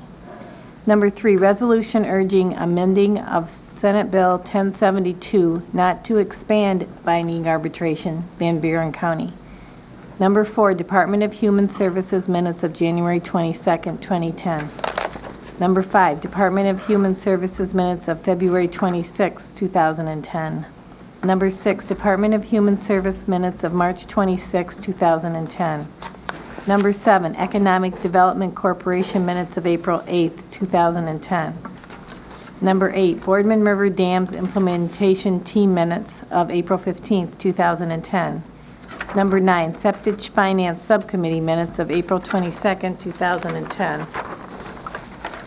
Number 10, Board of Public Works minutes of April 26, 2010. Number 11, Northwestern Regional Airport Commission minutes of April 27, 2010. Number 12, Brownfield Redevelopment Authority minutes of April 28, 2010. Number 13, Road Commission minutes of April 28, 2010. Number 14, G5 Subcommittee minutes of May 3, 2010. Number 15, Area Agency on Aging of Northwest Michigan minutes of May 6, 2010. Number 16, Resource Recovery Council minutes of May 6, 2010. Number 17, Sewer and Water Committee minutes of May 13, 2010. Number 18, Planning Commission minutes of May 18, 2010. Number 19, Boardman River Dams Implementation Team minutes of May 20, 2010. 20, Parks and Recreation Commission minutes of May 20, 2010. Number 21, Public Health and Safety Committee draft minutes of June 2, 2010. Number 22, Resource Management Administration Committee draft minutes of June 9, 2010. Number 23, Ways and Means Committee draft minutes of June 16, 2010. Referrals, none. Approvals. Number 24, Board of Commissioners regular minutes of May 26, 2010. Number 25, Board of Commissioners special joint meeting with Tattle minutes of June 3, 2010. Public Health and Safety Committee recommends approval of the following resolutions. Number 26, Grand Traverse Sheriff Office surplus items. Number 27, renewal of early on service agreement, Health Department. Number 28, Health Department 2009 Annual Report. Number 29, Comprehensive Planning, Budgeting, and Contracting Amendment Number 3. Number 30, renewal of Mitchell and McCormick Server Support Agreement. Number 31, inmate phone system contract with Securus. Number 32, NACO Prescription Drug Program. Number 33, request for car allowance prosecuting attorney. Resource Management and Administration Committee recommends approval of the following resolutions. Number 34, board rules 2010 revision. Number 35, 2010-2011 juvenile drug court grant application. Number 36, amendment to park rules, smoke-free civic center. Ways and Means Committee recommends approval of the following resolutions. Number 37, document imaging scanners maintenance renewal. Number 38, phone system server upgrades. Number 39, foreclosure fund and authorization of Land Bank Authority to investigate organization of housing trust fund. Number 40, approval of amended Brownfield Plan, Grand Traverse Commons and the Village at Grand Traverse Commons. Number 41, fiscal year 2010 Cooperative Reimbursement Program application, prosecuting attorney. Number 42, budget adjustments. Number 43, 2010 tax rate request L4029. Number 44, approval and submission of applications for 2% grant funding from the Grand Traverse Band of Ottawa and Chippewa Indians. Number 45, COPS grant application. You've heard the consent calendar. Is there anybody from the public who would like to withdraw anything?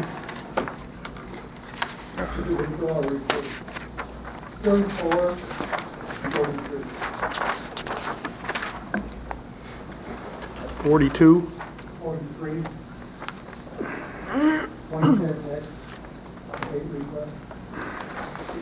And what was the other one? Ford Road. Okay. Anybody in the commission? Larry? 36. Are you? Please. I don't have anything to pull off, but if everybody's done, I'll make a motion. Motion to approve the consent calendar, removing number 34 and number 43 by public's request and 36 by Commissioner Fleece. Is there support? Second. Seconded by Richardson. A roll call vote. Commissioner Max Bauer? Yes. Richardson? I'm sorry. Did you call my name? sorry, Yeah, She was coughing. I coughed, and he Richardson? Yes, I'm sorry. Stefka? Yes. Friend? Yes. Inman? Yes. Hooper? Yes. Wheelock? Yes, ma'am. Fleece? Yes. Thomas? Yes. Thank you. Administrators report. Thank you, Mr. Chairman. First, I want to apologize to board members. I was informed today that some board members were concerned that I did not inform you of the fact that I would be on the radio yesterday. I was requested to be on the radio, so I wanted to let board members know that in the future, we've made a note of it, and if I'm going to do that or TV that I know of ahead of time, I will make sure that you're aware of that. I did know that ahead of time. Commissioner Thomas did not. He agreed kind of at the last minute to join me, probably to make sure I stayed in line. And so he was not aware until that morning that he was going to come in and help me with that. So I'll make sure in the future that if I know ahead of time that you are all informed of the fact that I'm going to do How that. did you know I was concerned about that? I just, I just said, why didn't you let us know? I would have listened. well, I'm sorry, yeah, I should have. It was a mistake on my part.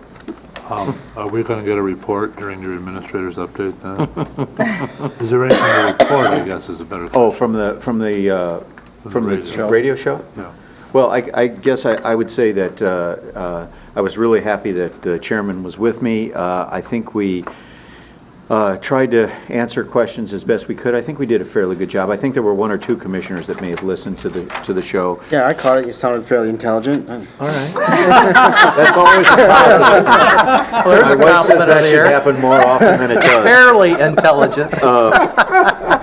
I did want to point out that during the show, Mr. Peterson, who had raised a number of concerns, called, and their intention was not to have Mr. Peterson on the show. I'm sorry for that. I don't know what that is. Okay. And so, but the chairman and I suggested that, please, we welcomed him to call in, and we actually had a discussion with Mr. Peterson. So I thought we had a good discussion. I think it'll be a continued discussion. The issue will go on. I think we spent time with Mr. Peterson talking about the safety issue, and our concern with the safety issue. That really related to a discussion that he had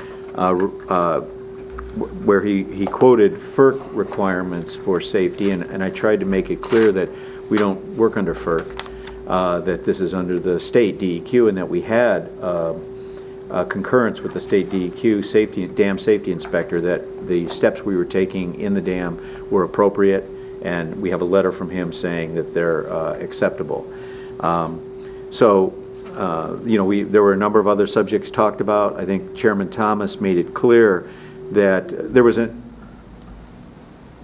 accusation that, or there was a question raised about by the radio host that perhaps we were influenced you were influenced in your decision by the DEQ and by other federal and state agencies who's had an agenda to remove the dam. I think, to summarize, and Chairman, please correct me if I'm wrong, what we said was, we acknowledge that others may have had motives for their position in this, but that the chairman indicated that primarily our feeling was that your motivation was in protection of the taxpayers' interest and trying to make sure that we didn't put ourselves in a position where we had greater liability and risk and were facing large expenditures of county tax dollars. And is that fair? Okay. And so that was basically it. Can we just, you can have them run a CD, so you don't have to reiterate to us? Yeah, if anybody wants one, I'll be glad to get you one. So I wanted to, anyway, I will make sure that we let you know in the future. And I ended up with 3 sponsors. 1 toothpaste and a couple of He always does a good job. All right, so the next item on the agenda then is the fiscal year 2011 Cooperative Reimbursement Program Agreement Amendment, and I'm going to turn this over to Dean to handle. Dawn has indicated the main reason for this amendment. The primary reason is it indicates the funding amount for 2011. And on page 2, or the second page, there were amendments, language changes because of an IRS program audit, which basically means that language is included now to protect tax information that is provided. So we're asking for your approval. This is about $92,000 increase in the funding that comes back to us. It's a 66% reimbursement of program costs. It is higher than the 2010 amount because we do factor in increases in personnel costs, indirect costs, and other costs. We work with Maximus to come up with the numbers, so it's a pretty standard agreement, but it is an increase in funding over 2010. Chairman Thomas, motion to approve the fiscal year 2011 Cooperative Reimbursement Program Agreement Amendment. Support. Support by Wheelock. Discussion? All in favor of the motion? Aye. Opposed, the same? And approved. Dean will also handle the claim summary. Correct. I did hand out the claims before the meeting. The total claims adjusted for STEPCA and APRIA for the month of June are $6,617,509.89. We need your approval on those Motion claims. to approve the claims and accounts in the amount he stated. Support. Support by Fleet. By roll call vote? Can I ask a question? Yeah.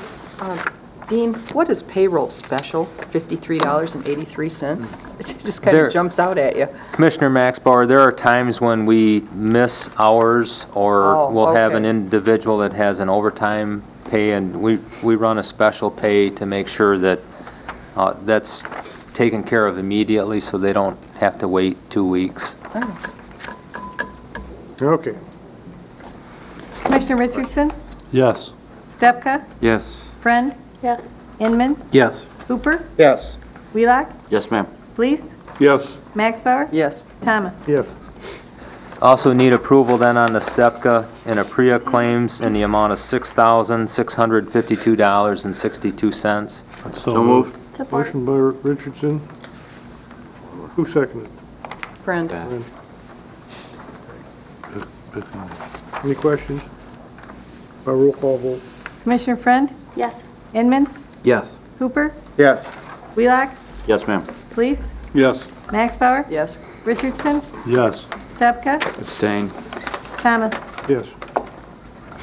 Mr. Chairman, the third item is a new item that we're going to put on your agenda every month whenever whenever the commissioners have asked for opinions from our attorney, and we have them, we always give them to you, but we're going to try to list them on the agenda for you each month so that you have them, and you have them at a time when the attorney is here. So it's just kind of a new thing we're doing to make sure you're aware of all those and we haven't missed any of you. So we received 3 opinions from Bob in the office: enforcement of the Michigan Indoor Clean Air Act and the county parks rules, injection well ordinance opinion, and sheriff responsibility patrol within city boundaries. And Bob is here if there are any questions now, or questions could be referred to him later. I just wanted him on the public record so that we have them. Fine. Okay? Okay, no questions?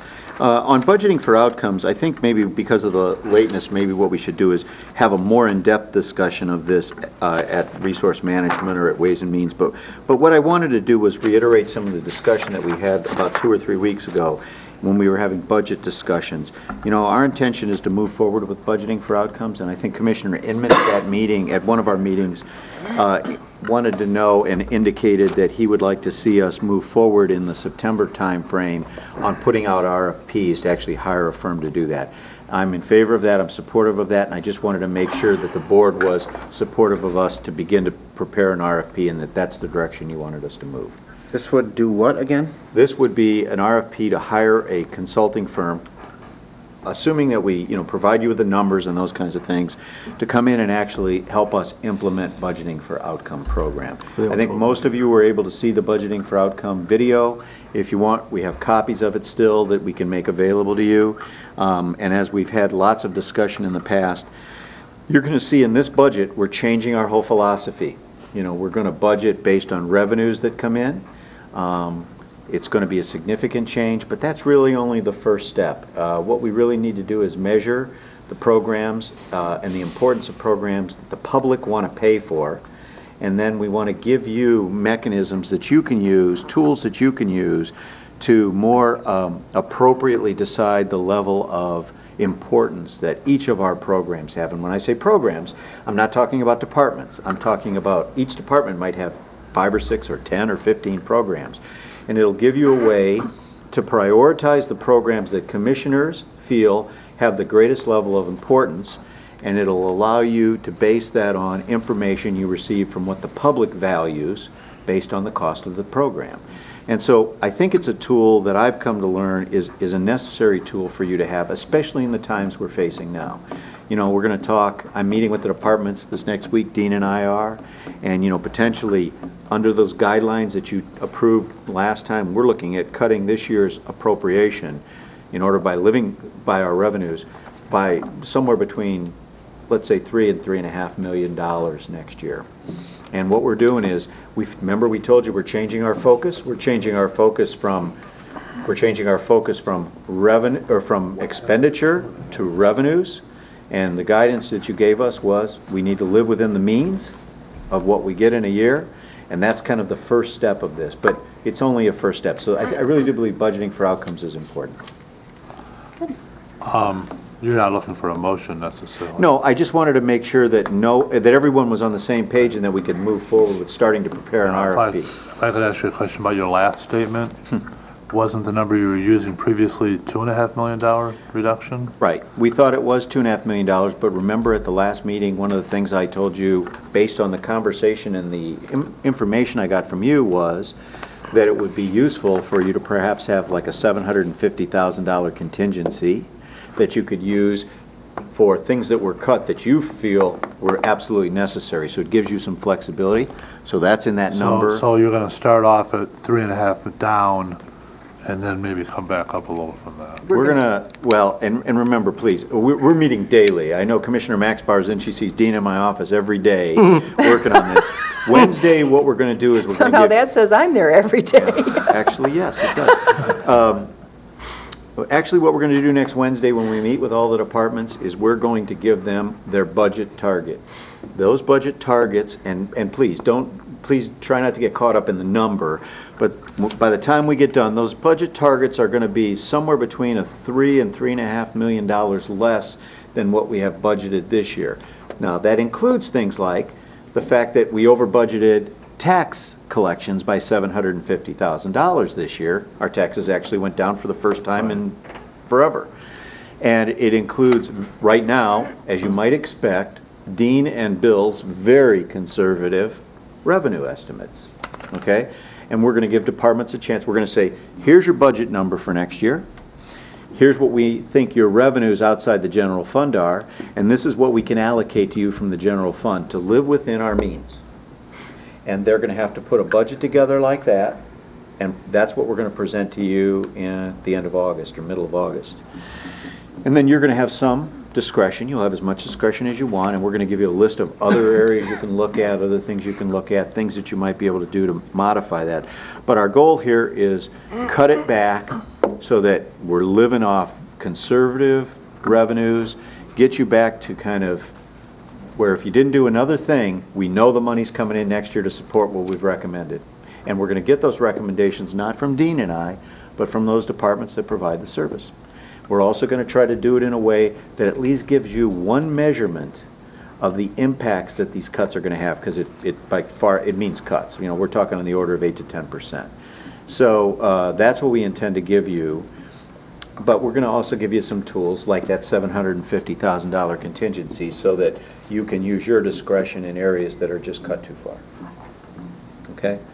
And so based on what I've heard now, we will start working on preparing an RFP or RFQ, we're not sure yet, on hiring a firm to implement the budgeting for outcomes. Our goal here is that while we're implementing components of it in the 2011 budget, when we get to 2012 budget, we want the program ready to go and fully adopted and used in the budget process. So that's what I wanted to ask you, and thank you for that. Unless you have any other questions. And then the last thing is just information. That's the 2010 Human Resource Snapshot as of this month. And that's all we have, Mr. Chairman. I sneeze when I sign my name too much. Okay. That's it, huh? Yes, sir. Item J, item removed from the consent calendar. Item 34. Page 113. I think Mr. Tutlis had a question. You had it removed. Yes, I would like to know what it is. We have board rules that we live by, allegedly. The latest ones I have were approved January 27th, 2010. Page 113. This one here was,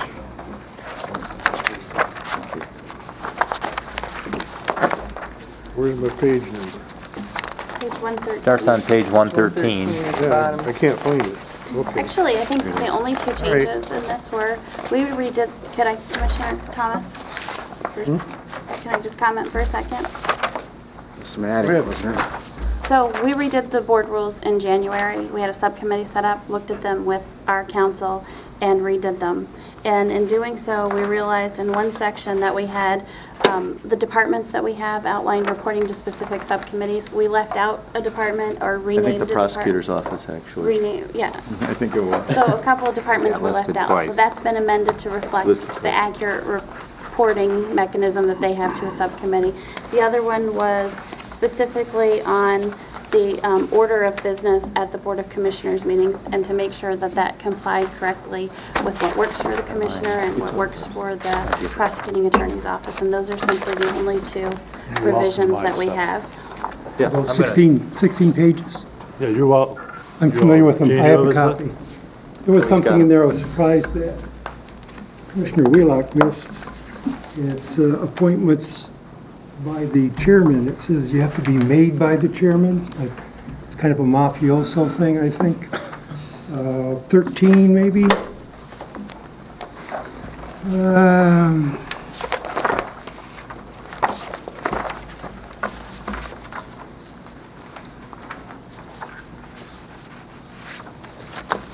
Chairman Wheelock gets these.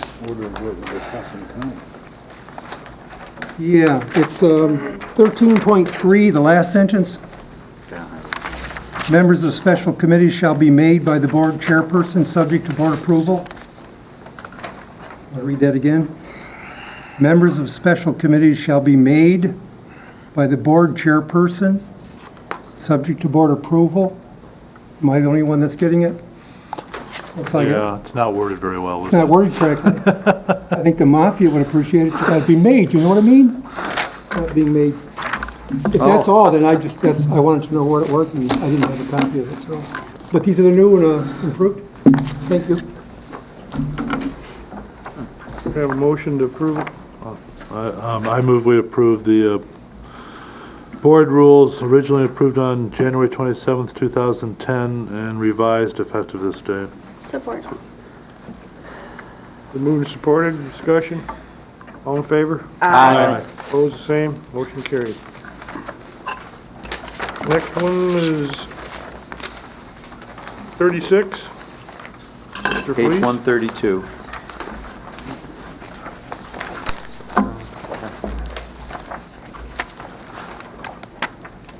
Smoky Valley. The reason I asked that this be pulled, I think Parks and Rec management and board could have better things to do than pass something as ridiculous as this. I think it's a very unenforceable rule. We've already banned smoking there, and I don't see the need for it. I think they ought to focus their attention on more pressing matters. Ross? I'd like to make a motion that Grand Traverse County approve the recommendation of the Parks and Recreation Commission to make the Civic Center a smoke-free and tobacco-free facility. I'll support. Some support. Discussion further? A roll call vote. Commissioner Inman? Yes. Hooper? Yes. Wheelock? Yes. Fleece? No.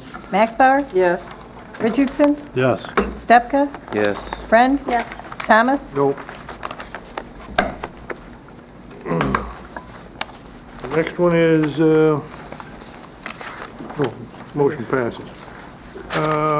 Number 43. Page 144 and 145.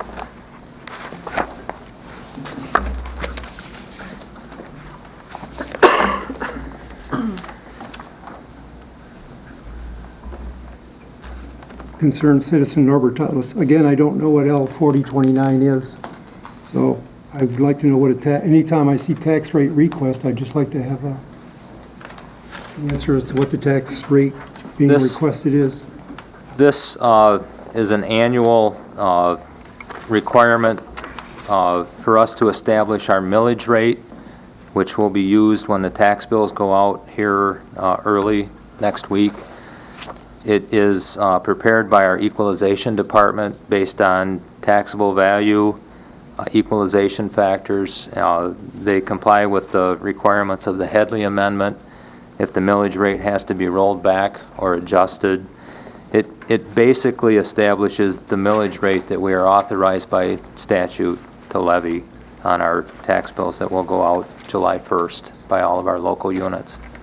The millage rate is 4.9838, which is the same millage rate as last year. And the year previous to that, it has not been adjusted because of the equalization factor for those 3 periods of time has been 1. If the factor is below 1, the millage rate would actually be reduced. It's a function of property sales. Equalization looks at properties that have sold in all of the local units. They make sure the assessors are doing what they're supposed to do in terms of valuing property. And as Dennis indicated, the rate is 4.9838 mils. So I heard there was a $10 million surplus. Taxes were down because maybe we're losing people or valuations are going down and we're raising taxes. If it were a business, and you were losing sales, would you raise the price of your product? Well, first of all, you said we're raising taxes. We're not raising taxes. The tax rate he just said was the same for the 3 years running. So the tax rate has not gone up. The revenue generated from the tax rate this year, that same tax rate that we had last year, brought in $750,000 less than last year because the assessed values went down, which is a function of the Headley Amendment. So it would be correct to say that the tax rate is staying the same, but assessments in some cases go up, but in some cases go down, and cumulatively they went down the equivalent of $750,000 for the county unit alone in revenue this year.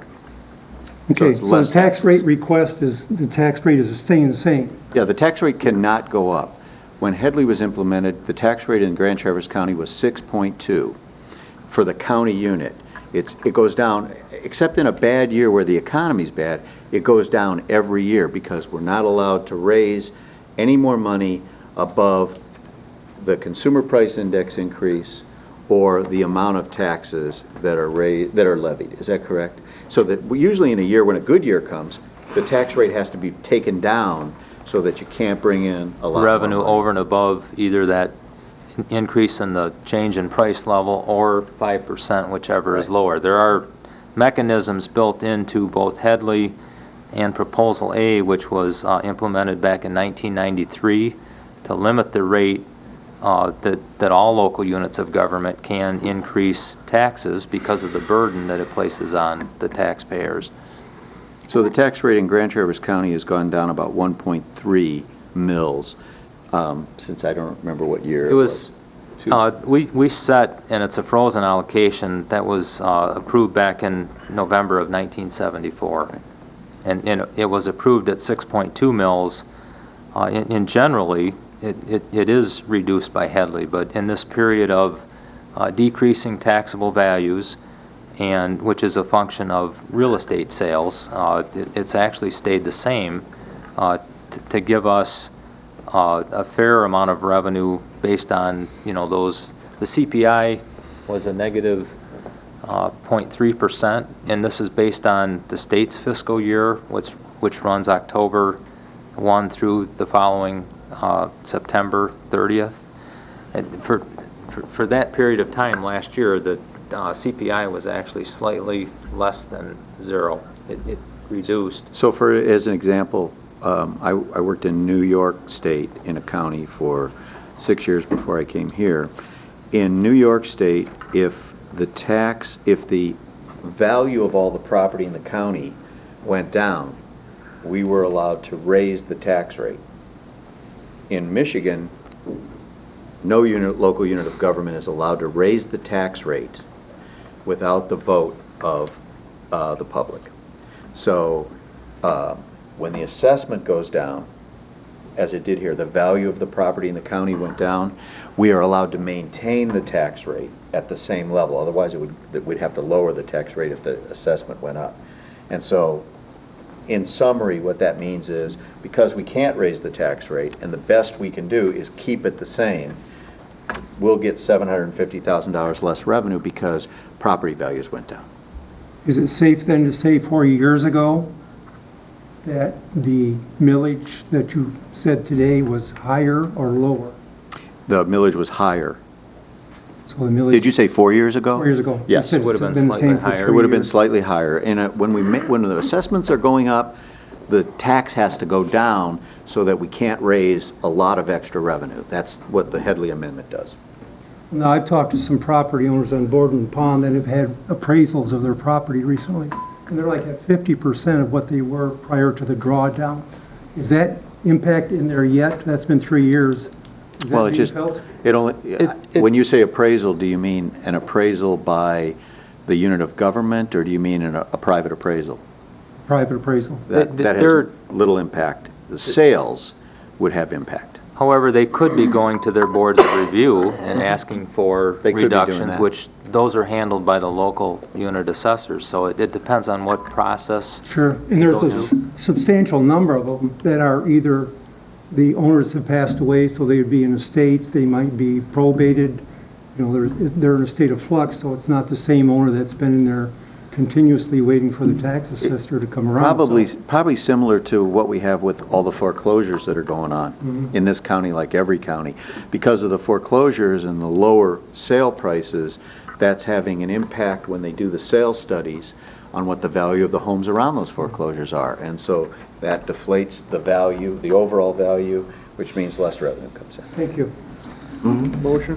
I would move that we, that Grand Traverse County approve the 2010 tax rate request and millage request report attached, and further authorize the board chairman and county clerk to sign the L 4029. Support. Been moved, supported by all of them down there. Sounded like. Pick one. Beth. Sorry. All in favor? Aye. Opposed, the same? Motion carries. All right. Next is unfinished business. Mr. Osterhouse. Should have it done. You don't get a certificate for waiting around. I hope you didn't forget what you came for. No. You should get some special Can't payroll, forget. though. Special payroll. It's on my name, it's on my mind every Really? day. A little lettuce with the celery. Yeah, the first item I have for you as we go through the agenda item here, I've prepared the results of the solid waste survey. As we went out to the local units of government and presented the GBB findings, we asked the township boards to give us feedback, and we gave them a survey to fill out. And these are just results of their responses. I'll just kind of go through each question here that I asked and kind of give you an update on what they said. And if you have any questions, just stop me. I'll be glad to answer those. The first question was, if an RFP was issued for solid waste services, what services would you like? They were kind of all over the place here. Some wanted weekly recycling, some wanted bi-weekly recycling. Some wanted yard waste collection, obviously some wanted bulky waste pickup. But the majority did respond that they do want weekly trash bag service and 96-gallon cart service as well. 58% said that they would like to have curbside recycling. Few actually would like to see bi-weekly recycling every twice a month instead of every week. 63%, most of them said they weren't that interested in yard waste pickup. Bob, I'm sorry, I just had a No. question. Who was it the survey distributed to? It was the township boards. The township board? Not the city? Pardon me? The city didn't get the survey? No. Okay, so how many township boards actually? Let's see, I can look back on How many the, board member responded? 13. Okay, and the numbers are based on each individual board member who participated? Most of the board members submitted a survey. A couple of the townships submitted a group survey, so Okay.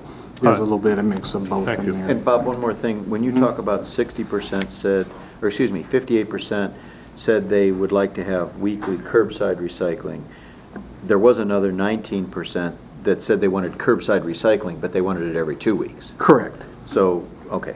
So, yeah, if you add the two Bunched up. together, recycling at the curb was very positive. Okay. And the second question that was asked was, how would you prefer the RFP for solid waste services to be bid out? 80% of those responding said they would consider bidding out solid waste services. 40% preferred by multi-district, more than one local unit of government bidding out together. 18% countywide, 22% by single district, and 20% said they didn't want to bid out their solid waste services. And if you go through the data collection on the back sheet here, you can kind of see which townships were more in favor of doing some type of bid and which ones just wanted to leave things as they were. And the next question was, how should solid waste services be paid for?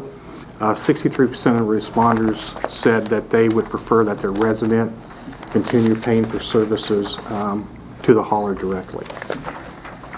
15% said the local units of government should collect the service fees and pay for those services for the residents. 13% the county should collect fees for residents and pay the hauler. And 9% said the local unit governments could collect the fees from the resident and have the county do the billing for them to pay the hauler. And then in number 4, should participation be mandatory or voluntary? 72% said it should be voluntary. In other words, select who you want to use for services. Only 28% said it should be mandatory, that you have to have a particular type of service or a particular type of hauler. And the last question was, and this gets to our intergovernmental agreement, was do you plan on renewing the intergovernmental agreement? Overwhelmingly, close to 80% don't know. They really don't know if they're going to stay in or they're going to stay out. I think at this point, I've got a pretty good idea of some units of government that will be getting out at the end of the year. Obviously, Blair Township, if their solid waste, their new solid waste system, their RFP, is approved by the residents, they will be getting out of the intergovernmental agreement. The city, Peninsula and Acme are looking at doing an RFP probably here at the end of July for solid waste services. They're looking at a single hauler system, and they're looking at a funding source that would include the local unit government collecting fees and paying for the services, or possibly looking at what it would cost to have the hauler continue to collect those fees and for those services. East Bay Township is looking at a preferred hauler system. They're looking at possibly doing a RFP to get pricing back for that type of a system. And as I went through this and with the comments that I've gotten from the township boards and from the survey, I kind of at the bottom of here listed what kind of system each township was leaning toward. And obviously the single hauler system, we can add a Peninsula on that list. The description-based system, Union Township really didn't want to make any changes. They wanted to leave their current system in place. Grant Township, Mayfield Township was leaning the same way of leaving the current system in place. And East Bay Township actually would fall under the preferred hauler system. If they was going to do any type of RFP to bid out, they would want to look at a preferred hauler system, which means you bid out the services to the haulers, and the hauler with the lowest bid would become your preferred hauler, but the residents would have the right to choose another hauler, probably at a little higher price. So they would still have the freedom of choice. In the preferred system, the hauler would still bill the residents directly. On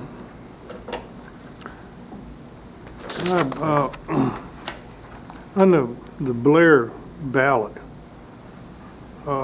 one of the residents out there today told me they couldn't vote for it because it didn't say how much it was going to be. Is that not on their ballot? I haven't seen the ballot language, but I believe it is on the ballot language. They have the cost of what it would be for each resident in the new system, but I could double check on that. Well, I heard they had the bids. Yeah. And they, I talked to Pat at the last Board of Public Works meeting, and the calls that he has gotten that's come into the township are running about 80% in favor and 20% against. Bob, did you talk about how the bids came out? Yeah, I do have. Did you explain to the board that already? No, I don't think I've. I think they might be curious to kind of see how those bids went. Actually, they bid out a single hauler system and a preferred hauler system, and they got pricing back for both, excuse me. And they decided to go with the single hauler system. They're looking at weekly trash pickup with a 96-gallon cart, weekly recycling at the curbside, and a monthly waste pickup, 1 item per month. And Waste Management submitted the lowest bid. for these services at $10.65 per month. And at the end of 5 years, it goes to $11.98 And per month. Bob, that's one bulky item per month, like a sofa or a Yes. chair or a table? Roll of carpet, and it wouldn't include With no, freon and that's appliances. included, and that's at no extra charge? I mean, That's that's a included. pretty significant savings. Wow, to- that's a heck of a deal. Yeah. They also submitted a bid without the landfill surcharge, and that cost came back about $9.90 per month if they don't have to no longer pay a surcharge, but they did submit an alternate bid on that. The bag, cost of the bags went from $3 to $1.50. Included in the price of the bag service is a monthly pickup of bulky waste. We did get cost on what it would cost to do recycling on a monthly basis, which was $2.90, and biweekly was $1.65. But one of the things that was really interesting about the Blair bid, that I don't know that it was anticipated when Garfield did their discretionary bid, or I guess a voluntary bid, and it was, Bob's suggestion was a 5-year bid, so that the prices couldn't go up, 6 months, a year into it, that it was a set number, and Blair went with that. And I think you can see the really positive result of getting that 5-year guarantee. I think that was a really good thing for them to do, and the prices is almost half of what others. This is on the ballot in August? Yes. See, I was disappointed that Blair didn't bid the commercial. And in fact, if that proposal passes in Blair, that'll cost me $100 and some bucks a month extra, and it'll cost my mother-in-law $100 and some bucks a month extra that we don't pay now. Why is that? Because we have a dumpster, and we put the stuff in the dumpster, at my business. So consequently, the way the Blair's proposal and ballot language is written, every improved resident. So I'd have to pay even though I don't use it. I'm not sure. I asked how Pat that specifically. read, but I know that commercial businesses would not be part of this. No, the commercial is not, and that's what I say. I wish they would have thought to bid commercial. Well, none of the boards, none of the consultants or anyone else wants to bite off the commercial businesses in this community.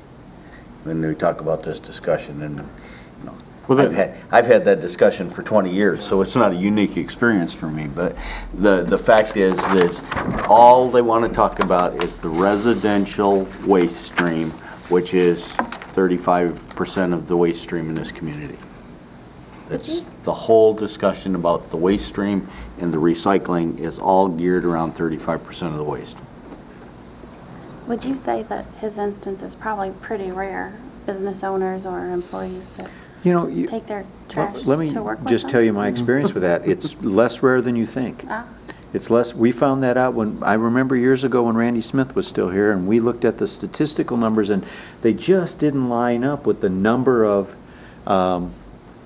or subscriptions that people had.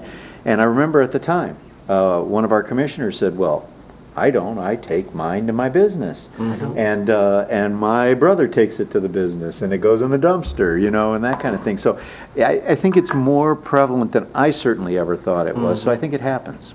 But when we did one series of statistics that showed that there were more people in Grand Traverse County who said they did not have solid waste service than there was that said they actively recycle. It was something like that. About 2005, something like that, we ran that survey, and I don't remember the we see people driving by the little Rainier building and throwing something in our container there, so, people do take advantage of a business container that's located somewhere and may take their their Garbage trash cans in there. parks. Well, and it may be, two elderly people live next door to each other, and one buys the service, and the other one puts their waste in that, and they share the cost. That could be another situation that occurs. I think people, if they're not buying the bags, they may be doing that. So there's a lot of different ways it's done, but that's not surprising what Commissioner Felice said. I'm not surprised by that at all. We've heard that many times. I do understand what you're saying there. My wife used to make me eat the garbage. Called dinner? Okey dokey. All right, next. Yes, please. Next item. Larry, you should start taking your stuff from your business, take it home. Well, if that passes, I just thought, if that passes, I just thought I would take it, instead of taking it to the business like I always have, being I gotta pay for it, I'd take it over to Pat Paul's. God. Oh. It's getting late, they're getting squirrely, so let's move on. By the way, I live awful close to Blair. Can I be included? Jesus. The next item I have is the drop-off recycling stations. I believe it was a month ago, the Resource Recovery Council voted to eliminate the funding of the 8 drop-off stations located throughout the county. The Board of Public Works also supported that recommendation with a plan to how would we provide services to the South County if we did remove those drop-off stations. And I provided a little data here on the current situation with our drop-off stations, what they're currently costing us. Last year it was $360,000 for the 8 drop-off stations, and this year we did send out an RFP, which got cost down a little bit lower from 2009 at $333,000. And I provided a map to show where all 8 drop-off stations are located. As you can see, and I know this might be a little bit harder to read on your copy, but the Lafreniere location, it just is located in the recycling district in Garfield Township. There is the one that's used the most and also costs the most to maintain. At last year's cost about $127,000 for that particular container. So are you saying that the shaded area, that like kind of the marked off area, Yes, the darker area is currently curbside recycling? That's correct. Okay. Yeah. So we have actually close to 3 drop-off stations that are pretty close or within the curbside recycling district. The one in Peninsula Township, and then the one I just talked about on Lafreniere, and then the one in Acme are right close to that part of the townships that's designated recycling area. And as you can see, the highest users again are Lafreniere, Acme, Peninsula, Kingsley, and as you go further into the south part of the county, obviously the tonnage goes down, and of course the costs go down as well. What'd you do with Green Lake Township? You eliminated them, Bob. They're gone. Dick doesn't even have a township anymore. Do you see what he's saying, Bob? What's that? Do you see what he's saying on In your map? You have Long Lake twice. You merged Green Lake into Long Lake. The second one is Green Lake.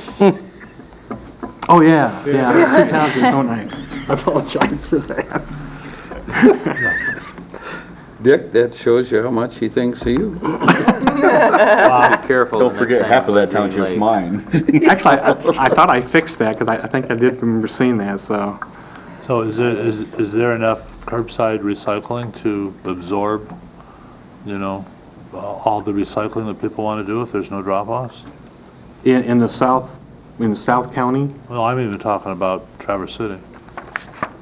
I think a lot of what we find in these drop-off stations that's located closer to the city in Garfield Township is that we have a lot of people who are currently in the designated curbside district that have an opportunity to recycle at the curb. Some choose to recycle at the drop-off station, even though they're paying for cart service. We found a lot of bag users within the curbside recycling district. who, according to our ordinance, that if you take bag trash service, the cost of recycling is not included in that cost, so it's optional. If you want to have curbside recycling, you have to call your hauler and subscribe to it. So what we found is a large number of bag users who live within the recycling district, the curbside recycling district, decide not to take recycling and take it to the drop-off stations and to not have to pay that cost, that monthly cost of recycling. Yeah. Well, there's another issue, and it's one I've run into a number of times. Small apartment buildings, I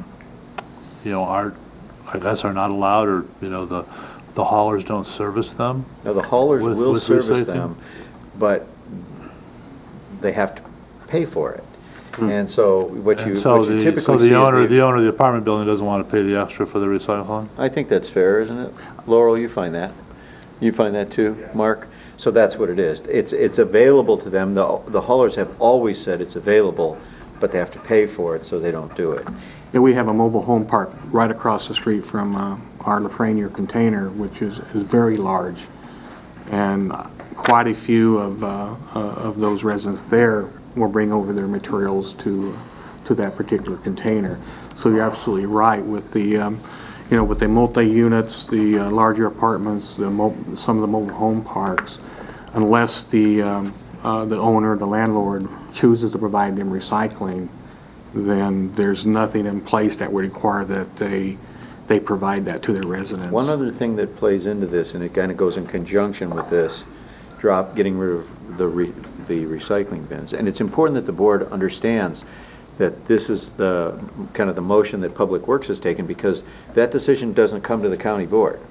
That's a contract with the Board of Public Works, correct? The contract with the Board of Public Works for the drop-off So, stations. if this board doesn't weigh in, they could make the decision, and this board wouldn't have any involvement. But the second thing I want to say is that this couples, doesn't it, with the other action that your Resource Recovery Council took in terms of the language on expanding curbside recycling?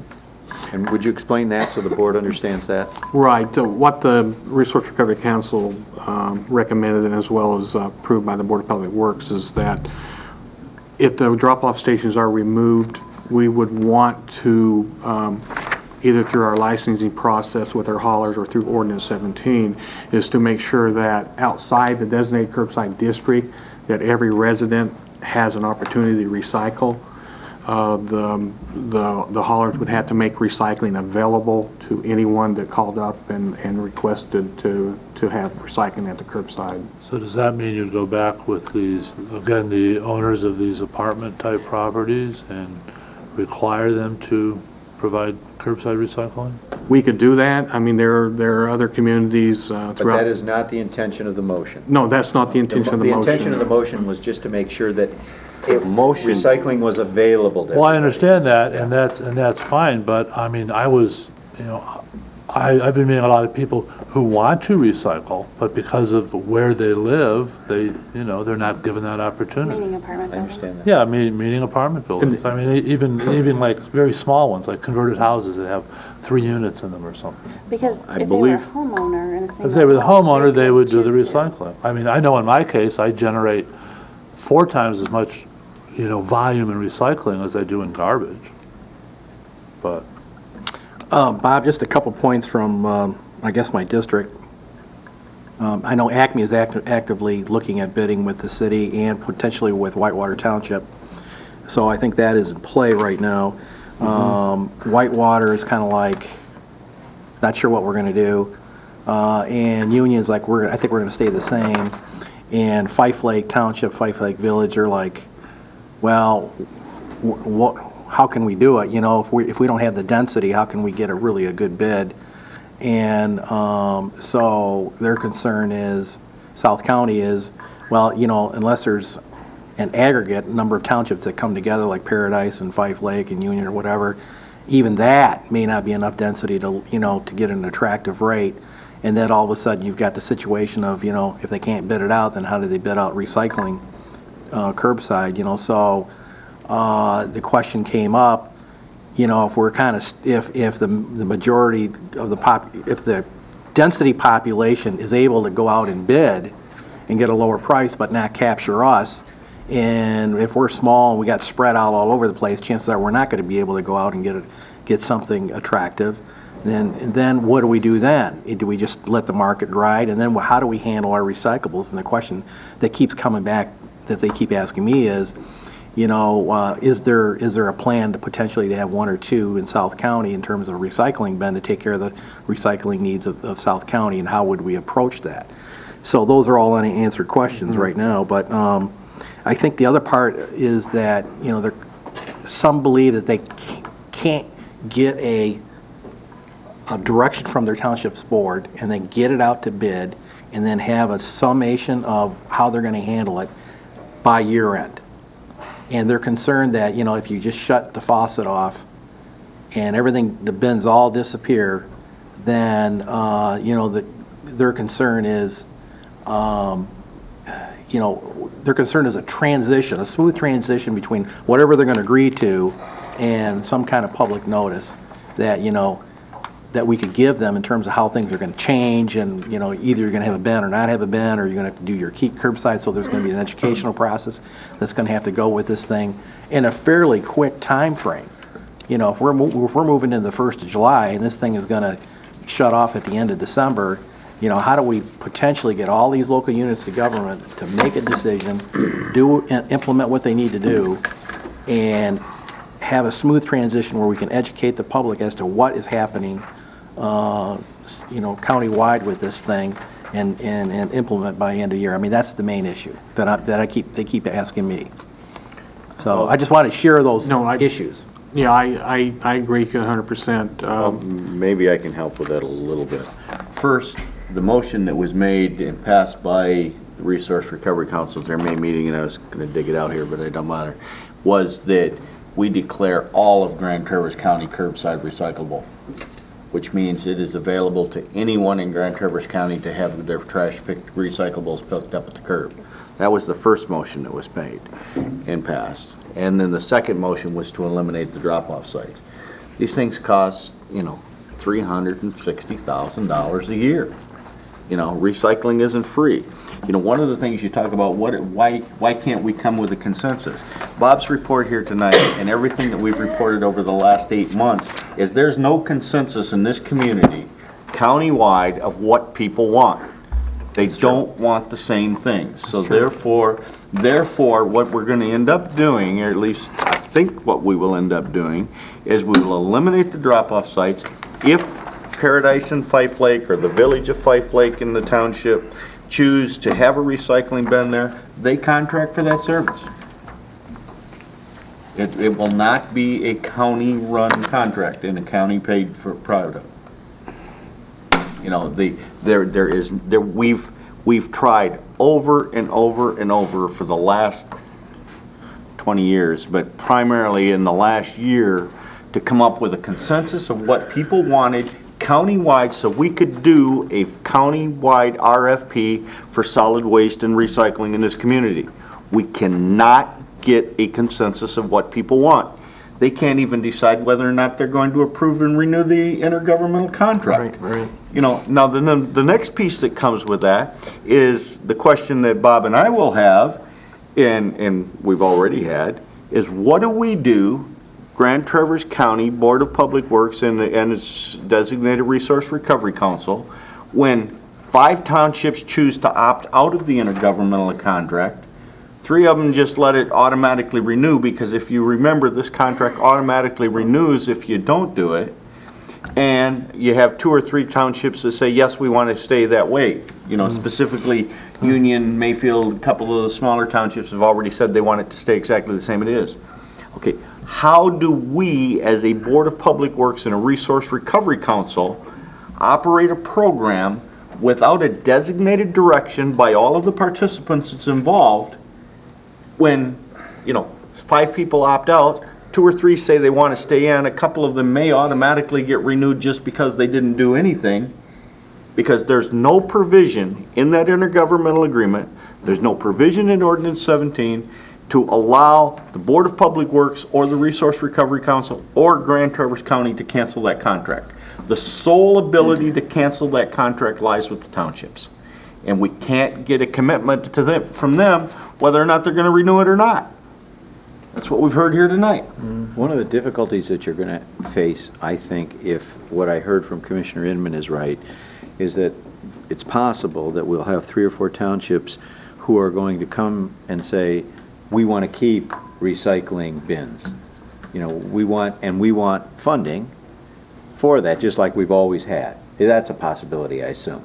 And one of the difficulties is, unless we change the funding mechanism, what that means is potentially we would be collecting a surcharge from all the residents of the county and funneling the revenue to 2 or 3 townships. And I don't think you can do that. Those townships that choose to want to continue to maintain the recycling bins have the opportunity to put PA 69 on the ballot. Well, actually, they can do PA 69 by resolution, up to $20 per household, $25 a household, and pay for that contract.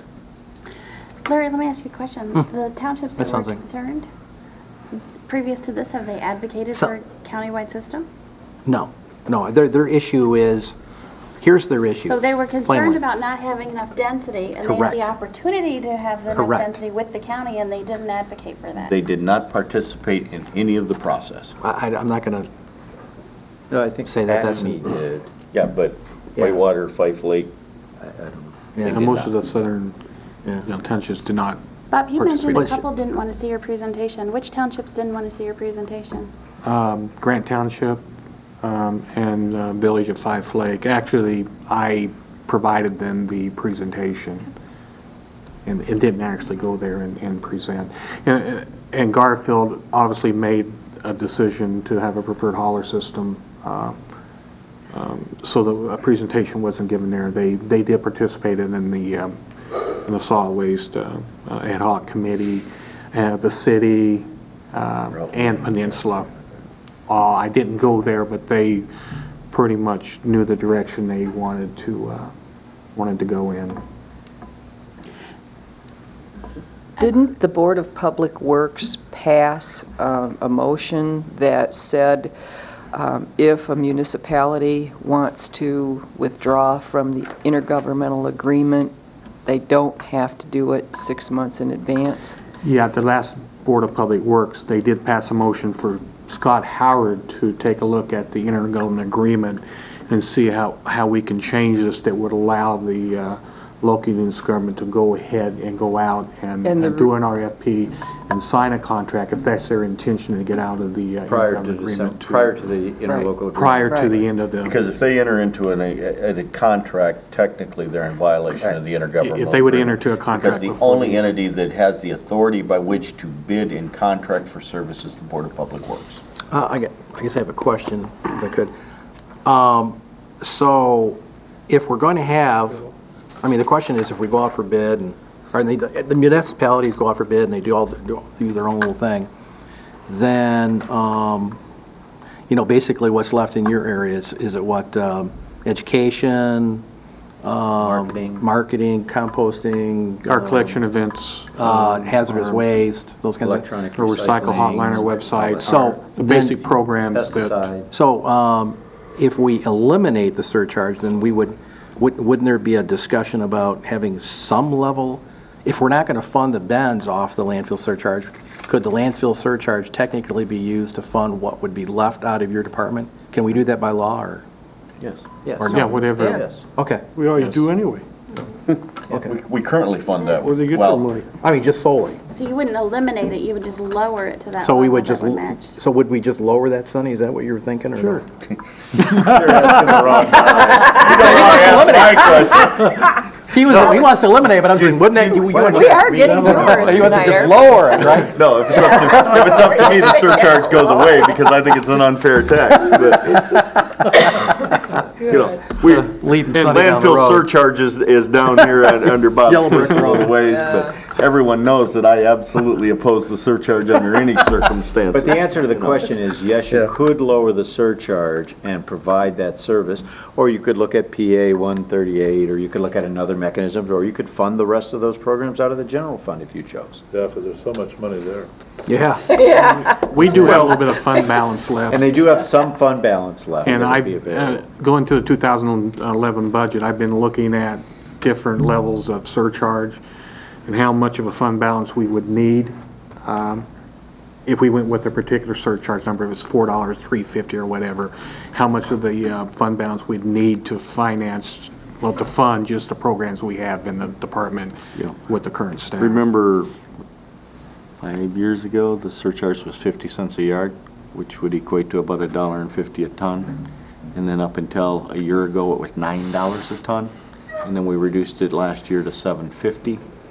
But it's still a long ways from the $1.50 it was 5 years ago. But keep in mind, when it was $1.50 for those new commissioners, we weren't paying for those drop-off sites. we weren't paying anything for the drop-offs. Waste Management was providing it, and the first year we had to pay for it, it cost $480,000. So that was a big change. Let's go back to having Waste Management do it again. I asked, but they haven't said yes. She's shaking Well, her head no. but in all honesty and fairness, Waste Management has put drop-off sites out at their facility on Cass Road on multiple occasions. They're there for a while and then they take them out, you know, so it's not like we can, you know, assume that they're going to do that. And they cost money. Recycling is not free. Yeah. It costs a lot of money to maintain Are those they systems. there now again, or? I think they're gone I think now, a aren't they, fiber, Laura? there might be a fiber container there. Laura could probably answer that. There's a fiber container. We did put them out, but then again, away when the lettuce Collapsed. collapsed, we couldn't justify it. Yeah, okay. You know, I think it would be helpful if you have not already send the results of the surveys out to the local units of government. I think it would be helpful for them to review that. We've gotten them. Have they gotten these? Sure we did. No, not all of them have gotten them Could you yet. send I those know out that for I've us? shared it with the That'd be Solid helpful. Waste Ad Hoc Committee, but Yeah, that'd be helpful if you can get it out. And then you can change Green Lake. Tag them in. Put Green Lake back on the map. Better put Five Lake. actually I was combining the two. Five Lake's not in there? Bob, what do you need from us on any of this? You talked about what resources. Oh, they got you have Village on instead Well, of Five Lakes. the county board asked for updates on these Just issues. updates. That's Okay, you're not information. looking for any motion No, tonight? no, it's just Okay. information. Okay. No, we just wanted to make sure you were aware of what was going on, because some of this stuff, some of these actions don't necessarily take action by the county board, but yet I know the board is really interested in it, and so we wanted to just get an update, because there's a lot happened in the last month. Well, So what happens especially, when you're gone for a week? I didn't know. yeah, especially when we go out to the townships and do our reports and then we get fielded back, what's going on with this and what's that, you know, so it's gotta Well- be helpful. I think one thing that we probably should talk a little bit about, though, is the status of the solid waste intergovernmental agreement.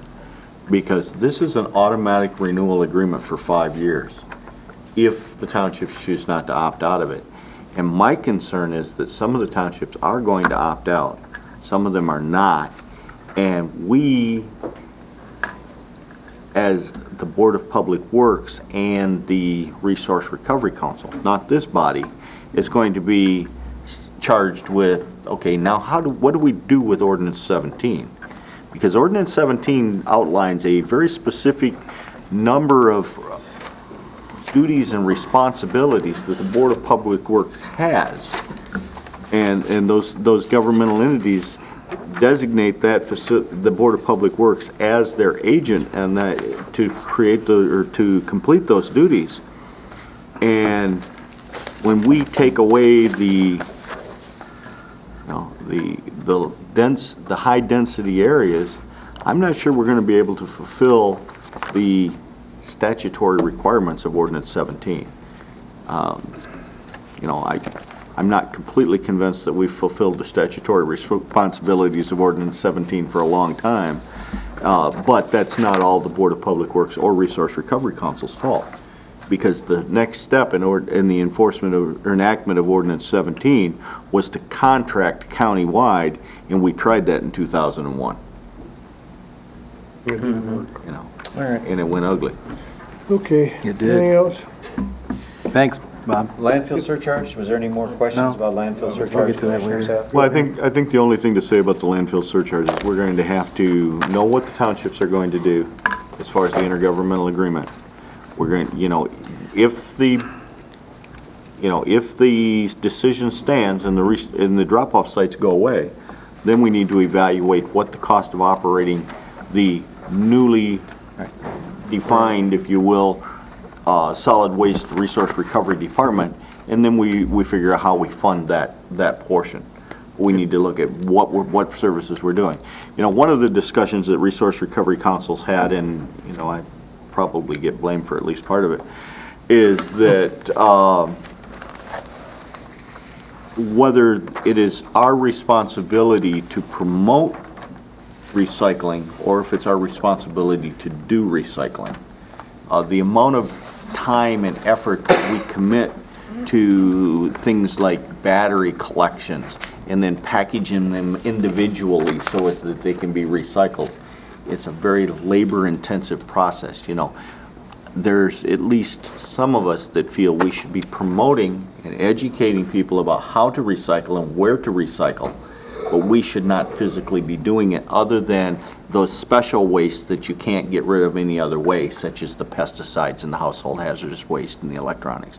And even electronics has gotten to where it's not such a problem anymore because you've got Goodwill and Best Buy and all these other folks that are willing to take back the electronics things that weren't available a few years ago. But simple little things like the little boxes in the lobby downstairs that people drop their batteries in. Have Bob explain to you what he has to do with those alkali batteries before he can send them for recycling. Because they all have to have the ends taped and then packaged individually, correct, Bob? The rechargeable batteries do, but the problem is they all come in commingled. So the first thing you have to do is sort everything, you know, sort the alkaline from the rechargeables, from the sealed lead acid batteries and that. We've actually, the volumes went up from last year by about 3,000 pounds for this year. So, I mean, obviously it's a real successful program, but there are, you know, a lot of the costs that aren't being captured, you know, the time for sorting and packaging and that. We've been able to look at different vendors and been able to take our rechargeables somewhere where we aren't charged. So we've been able to keep the cost down, which is a good thing, but still it's the process of trying to get these things But the disposal cost is still an insignificant cost compared to the time that we're in the cost of and I haven't really captured that cost. I should be having the 2009 report out here within a couple of weeks, which I want to get to each commissioner, because it really goes through the programs pretty thoroughly on what we're doing, some of the cost, and I think that will, going forward, that will help a lot with, you know, maybe some of the questions you have on the programs that we have and what we're doing. So hopefully I can get that out here in a couple of weeks as soon as possible. Okay. Good. Thank you for coming. Thanks, Bob. Thank you. Thanks, Bob. Let's move on and get out of here. Thank you. New business. Put this resolution from American Waste in here. It's only a resolution of support. We don't have anything to do with approving or disapproving their want to have that old tower building for their MRF. So, Mr. Chairman, I would recommend that Grand Traverse County supports the establishment of the American Waste Facility in the county as recommended by the Board of Public Works, recommended to the Board of Public Works, and encourages the state of Michigan to support this effort as well. Support. been moved and supported. Discussion. My only question was, who sends out the notification requirements that they had mentioned earlier under public comment? That would be Bob and his department. Okay. Bob, can you comment to the fact that Mrs. Stymack was here and saying that they were not notified in their adjacent property owner? I did go back and look at our mailing list, and they were on the mailing list. The address was correct, so I wouldn't know why they didn't, if they didn't receive something, why that happened. I know we did mail out to everyone within 300 feet of the proposed facility, and I actually sent the mailing list up to Katie, and I guess they were up here seeing, trying to see why they didn't receive anything, but I'm pretty confident that we did mail out to all the people within 300 feet of the proposed facility. Thank you. And the approval of this is up to the MDNRE now. Right. Okay, any other discussion? Resolution, all in favor? Aye. Opposed, the same? Passes. Jason, wake up and come tell us what we want. Wake me up. Jason Jones, Parks and Recreation Director. At our last Parks and Recreation Commission meeting, I brought an issue that I was asked about from the TART Trail Board. There's been a couple incidents regarding motorized vehicles traveling down the Meadow Trail at the Vasa Trailhead. And the TART Trails would like to put up no motorized vehicles on the trail.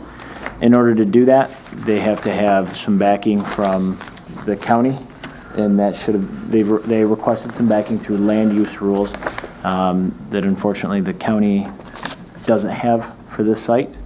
Therefore, it would fall back to the Parks and Recreation Commission for it to be a park rule to not allow motorized vehicles down the Meadow Trail off of the Vasa Trailhead. I brought that to the Parks and Recreation Commission, and the Parks and Recreation Commission unanimously approved the following rule.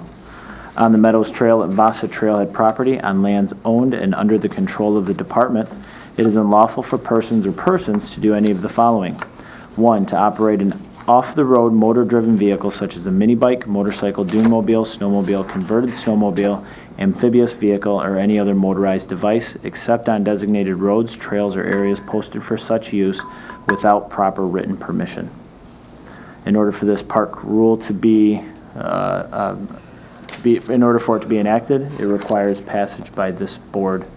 I move we adopt the rule as recommended by the Parks and Recreation Commission. Support. Been moved and supported. Discussion? Jason, was it currently, they didn't allow it already, the Vasa, correct? Correct. It's a practice not to allow it there. We've never officially adopted a rule at that trailhead, and that trailhead is on park property. Okay. And now this is going to be enforced by the DNR? It will be enforced. It'll be an enforceable rule by the Sheriff's Department. Sheriff's Department? Police Department. Bob, wouldn't that have to be an ordinance? No, a park rule is enforceable just like a county ordinance would be. So the sheriff and their ORV patrol. Sonny? Jason, we don't allow motorized vehicles to operate on other parkland, do we? Don't we already prohibit motorized vehicles on parkland? That's something that was left up to each individual site, each individual park site or site rule. The majority of our other trails on park property are blocked from motor vehicles gaining access. This is one that's not. How much of this property is on property owned by others? A good portion of the Vasta Trail system is on state land that is enforced. Is there any on private land? To my knowledge, no. There are some easements that go across private property, but They're easements. they're easements. They're easements. Bob, is this the recommendation that you would have to control this problem? Across Yes. private property. And this is been a long-standing practice that no motorized vehicles. It's just we've seen some incidents recently of motor vehicles traveling down the path. Since we passed that ORV ordinance. You know, I got a problem with any that goes across private property. I don't care if it's got an easement or not. If I own the land, you can't tell me I can't use my snowmobile on my own land. I don't care if This is just at the Vasa Trailhead. That's just at the trail. On the trail. that isn't what it says. It says the trailhead and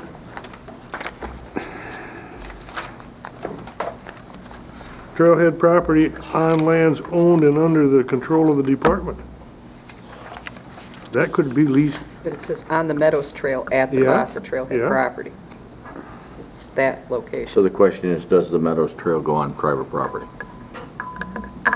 Goes directly from county-owned Vasa Trailhead property into the Department of Natural Resource and Energy property. Okay. Do we have a motion and a second? Yep. Yeah, we do. Is that a? Yep. We do? Spurring him on? Trying. Anyway. All in favor of the motion? Aye. Opposed, the same? Yeah. Thank you. Okay. Well, the public went to bed. Anything else? Get your, Comment. no, okay, public comment. Public went to bed. and then All right, get your little calendars out.